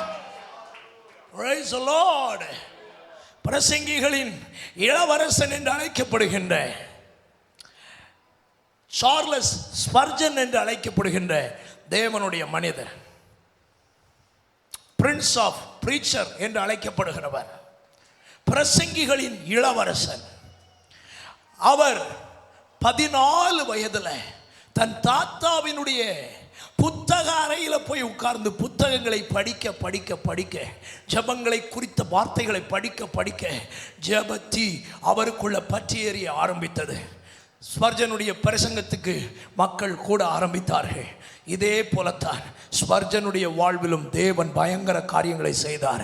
இன்றைக்கு பிரசங்கியார்கள் ஒரு பிரசங்கம் பண்ணினால் ஸ்பர்ஜனை போல பிரசங்கம் பண்ண வேண்டும் என்று ஆதாரமாக மாறுகிற அளவுக்கு ஸ்பர்ஜனுடைய ஜெபம் ஸ்பர்ஜனுடைய பிரசங்கங்களை ஆசீர்வாதமாக மாற்றிவிட்டது. அல்லேலூயா. சொல்லிக்கொண்டே போகலாம். இன்னும் ஒரு மனிதனை உங்களுக்கு நினைவுபடுத்தி விட்டு வார்த்தைகளை நிறைவு செய்ய விரும்புகிறேன். வில்லியம் ஜே செய்மோர் அப்படின்ற ஒரு பயங்கரமான தேவனுடைய மனிதன். William J Seymour. எல்லாரும் சொல்லுங்க பார்க்கலாம். வில்லியம், சத்தமா சொல்லுங்க. William J Seymour. சொல்லுங்க. வில்லியம் ஜே என்ன மோர்? செய்த மோரா செய்யாத மோரா? சத்தமா சொல்லுங்க. வில்லியம் ஜே செய்மோர் எங்க எழுப்புதலை உண்டாக்குனார்னா கலிபோர்னியால. எங்க எழுப்புதல் உண்டாக்குனார்? ஆண்டவருக்கு ஸ்தோத்திரம். அந்த எழுப்புதலுக்கு உலகம் அறிந்திருக்கிற பெயர் அசுசா ஸ்ட்ரீட் ரிவைவல். எழுதுகிறீங்கன்னா எழுதி கொள்ளுங்கள். Azusa street revival. ஆண்டவருக்கு ஸ்தோத்திரம். கருப்பு இன மக்கள் அடிமைகள் என்று அழைக்கப்பட்டதான இடத்துல இந்த மனிதன் ஆண்டவருடைய ஊழியங்களை செய்ய போனார். 1905 ஆண்டிலே வேதாகம கல்லூரி படித்து முடித்துவிட்டு ஒரு சபையினுடைய உதவி போதகராக வந்தார்.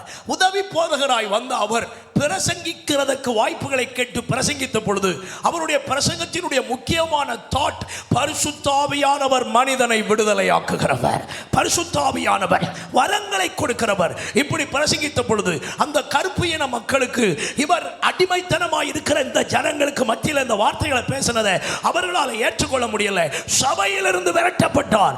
சபையிலிருந்து விரட்டப்பட்ட பொழுது தனது 37வது வயதில் தன்னுடைய வீட்டுக்குள் இருந்து பிரசங்கித்தார். ரோட்டே போகிறவர்கள் அவருடைய வீட்டுக்குள்ள வந்து உட்கார்ந்து பிரசங்கம் கேட்க ஆரம்பித்தார்கள். பிரசங்கத்தினால் கர்த்தர் தொட்டார் ஜனங்களை. இவர்கள் போய் மற்றவர்களுக்கு சொன்னார்கள். நாளடைவில் வீட்டுக்குள்ள இருக்கிறதுக்கு இடம் இல்லை, தெருவில் இருக்கிறதுக்கு இடம் இல்லை. அடுத்து ஒரு பெரிய சபை, அது ஒரு தீக்கிரையாக்கப்பட்ட சபை. அந்த சபையை தெரிந்து கொண்டு அங்கே ஊழியம் செய்தார். ஆயிரக்கணக்கானோர் ஆண்டவர் அண்டை தொடப்பட, பரிசுத்தாவினால் விடுதலையாக்கப்பட, வரங்கள் உள்ளவர்களாய் மாற கர்த்தர் அந்த மனிதனை பயன்படுத்தி இருப்பார் என்றால், ஜெபிக்கிறவன் எங்கே இருக்கிறானோ அவனை கொண்டு கர்த்தர் தேசத்தில் எழுப்புதல்களை கட்டளை இடுவார் என்பதை இந்த நல்ல பகல் வேளையை புரிந்து கொண்டால் என்னையும் ஒரு ஜெப வீரனாய் மாற்றும் என்று விரும்புகிறவர்கள் கைகளை கொட்டி வாய்களை திறந்து எனக்குள்ளே ஒரு ஜெப அபிஷேகத்தை ஆண்டவர் ஊற்றுவீராக. எனக்குள்ளே ஒரு ஜெப வல்லமையை, ஆமென், நல்ல கைகளை தட்டி வாய்களை திறந்து என்னை கர்த்தர் அப்படி அபிஷேகிப்பீராக. ஆண்டவருக்கு ஒரு அல்லேலூயா சொல்லுங்க பார்க்கலாம். கடைசியாக ஒன்றை மட்டும் சொல்லி வார்த்தையை நிறைவு செஞ்சிடறேன், நேரம் ஓடிடுச்சு சீக்கிரமாக. ஸ்தோத்திரம். சங்கீதங்களின் புஸ்தகம் 4வது சங்கீதம் 3வது வசனத்தையும் 86ஆம் சங்கீதம் 2வது வசனத்தையும் வாசிக்க கேட்போம். பக்தி உள்ளவனை கர்த்தர் தமக்காக தெரிந்து கொண்டார் என்று அறியுங்கள். நான் கர்த்தரை நோக்கி கூப்பிடுகையில் அவர் கேட்பார். சங்கீதம் 86 அதனுடைய 2வது வசனத்தை பாருங்கள். என் ஆத்துமாவை காத்தருளும். நான் என்ன உள்ளவன்? பக்தி உள்ளவன். கைகளை உயர்த்தி ஒரு அல்லேலூயா சொல்லுங்க. ஆண்டவர் தேடுகிற அடுத்த வாலிபன் யார் என்றால் பக்தி வைராக்கியம் உள்ளவனை ஆண்டவர் தேடுகிறார். பைபிளில் சில பக்திமான்களை பற்றி எழுதப்பட்டிருக்கிறது. பினகாஸ் என்கிற ஒரு வாலிபன், ஆண்டவருக்கு ஸ்தோத்திரம், அவனுடைய குமாரனாகிய எலியாசாரின் மகன் பினகாஸ், இவன் ஆண்டவருக்காக வைராக்கியம் பாராட்டினான். ஆண்டவருக்கு ஸ்தோத்திரம். ஒரு பொல்லாத ஸ்திரீயோடு ஒருத்தன் விபச்சாரம் பண்ணுகிறதை கண்டுபிடித்து ஆண்டவருக்காக வைராக்கியம் பாராட்டினான். நடந்தது என்ன? ஆசாரிய பட்டத்தை கர்த்தர் அவன் பக்கமாக திருப்பினார். எலியா என்கிற தேவனுடைய மனிதனை குறித்து 1 ராஜாக்கள் 19வது அதிகாரம் 10, 14 ஆகிய வசனங்களிலே அவன் மிகுந்த பக்தி வைராக்கியமாய் நின்றவன் என்று எழுதப்பட்டிருக்கிறது. யெகூவை குறித்து 2 ராஜாக்கள் 10வது அதிகாரம் 16வது வசனத்தில் தேவனுக்காக பக்தி வைராக்கியமாய் நின்றவன் என்று எழுதப்பட்டிருக்கிறது. சிமியோன் என்கிற ஒரு நல்ல தகப்பனாரை குறித்து லூக்கா 2:25 அவர் ஒரு நல்ல தேவ பக்தி உள்ள மனுஷன் என்று எழுதப்பட்டிருக்கிறது. இப்படி ஏராளம் பக்தி உள்ள வாலிபர்களை ஆண்டவர் தெரிந்து கொண்டு ஆண்டவர் தம்முடைய நாமத்தை உயர்த்தி இருக்கிறார். இன்றைக்கும் இந்த நல்ல இந்த பகல் நேரத்தில் ஆண்டவர் அநேகராகிய உங்களை தேடி கர்த்தர் வந்திருக்கிறார். ஏசாயாவை பார்த்து கேட்டது போல இன்றைக்கு உங்களை பார்த்தும் கேட்கிறார். என் காரியமாக யார் போகிறார்? என் காரியமாக யார் கர்த்தருடைய நாமத்தின் மகிமைக்காக போகிறார்? இன்றைக்கு எத்தனை பேர் உங்களை அர்ப்பணிக்கிறதற்கு விரும்புகிறீர்கள்? இன்றைக்கு எத்தனை பேர் கர்த்தருடைய சித்தத்தை செய்ய விரும்புகிறீர்கள்? இன்றைக்கு எத்தனை பேர் கர்த்தருக்காக யுத்தம் பண்ண விரும்புகிறீர்கள்? இன்றைக்கு எத்தனை பேர் ஜெபத்தினால் தேசத்தை அசைக்க வேண்டும் என்று விரும்புகிறீர்கள்? இன்றைக்கு இந்த பகல் வேளை உங்களை ஒப்பு கொடுத்தால் தேசத்தின் நடுவில் கர்த்தர் உங்களை மகிமையான பாத்திரங்களாக மாற்றி நிறுத்தி தேசத்துக்கு ஆசீர்வாதமானவர்களாக உங்களை நிறுத்த தேவன் வல்லவராயிருக்கிறார். நாம் எல்லாரும் இருக்கிற இடத்துல எழுந்து நிற்கலாம். கர்த்தருடைய முகத்தை நோக்கி பார்க்கலாமே. வேகமாக எழுந்து நிற்போம்.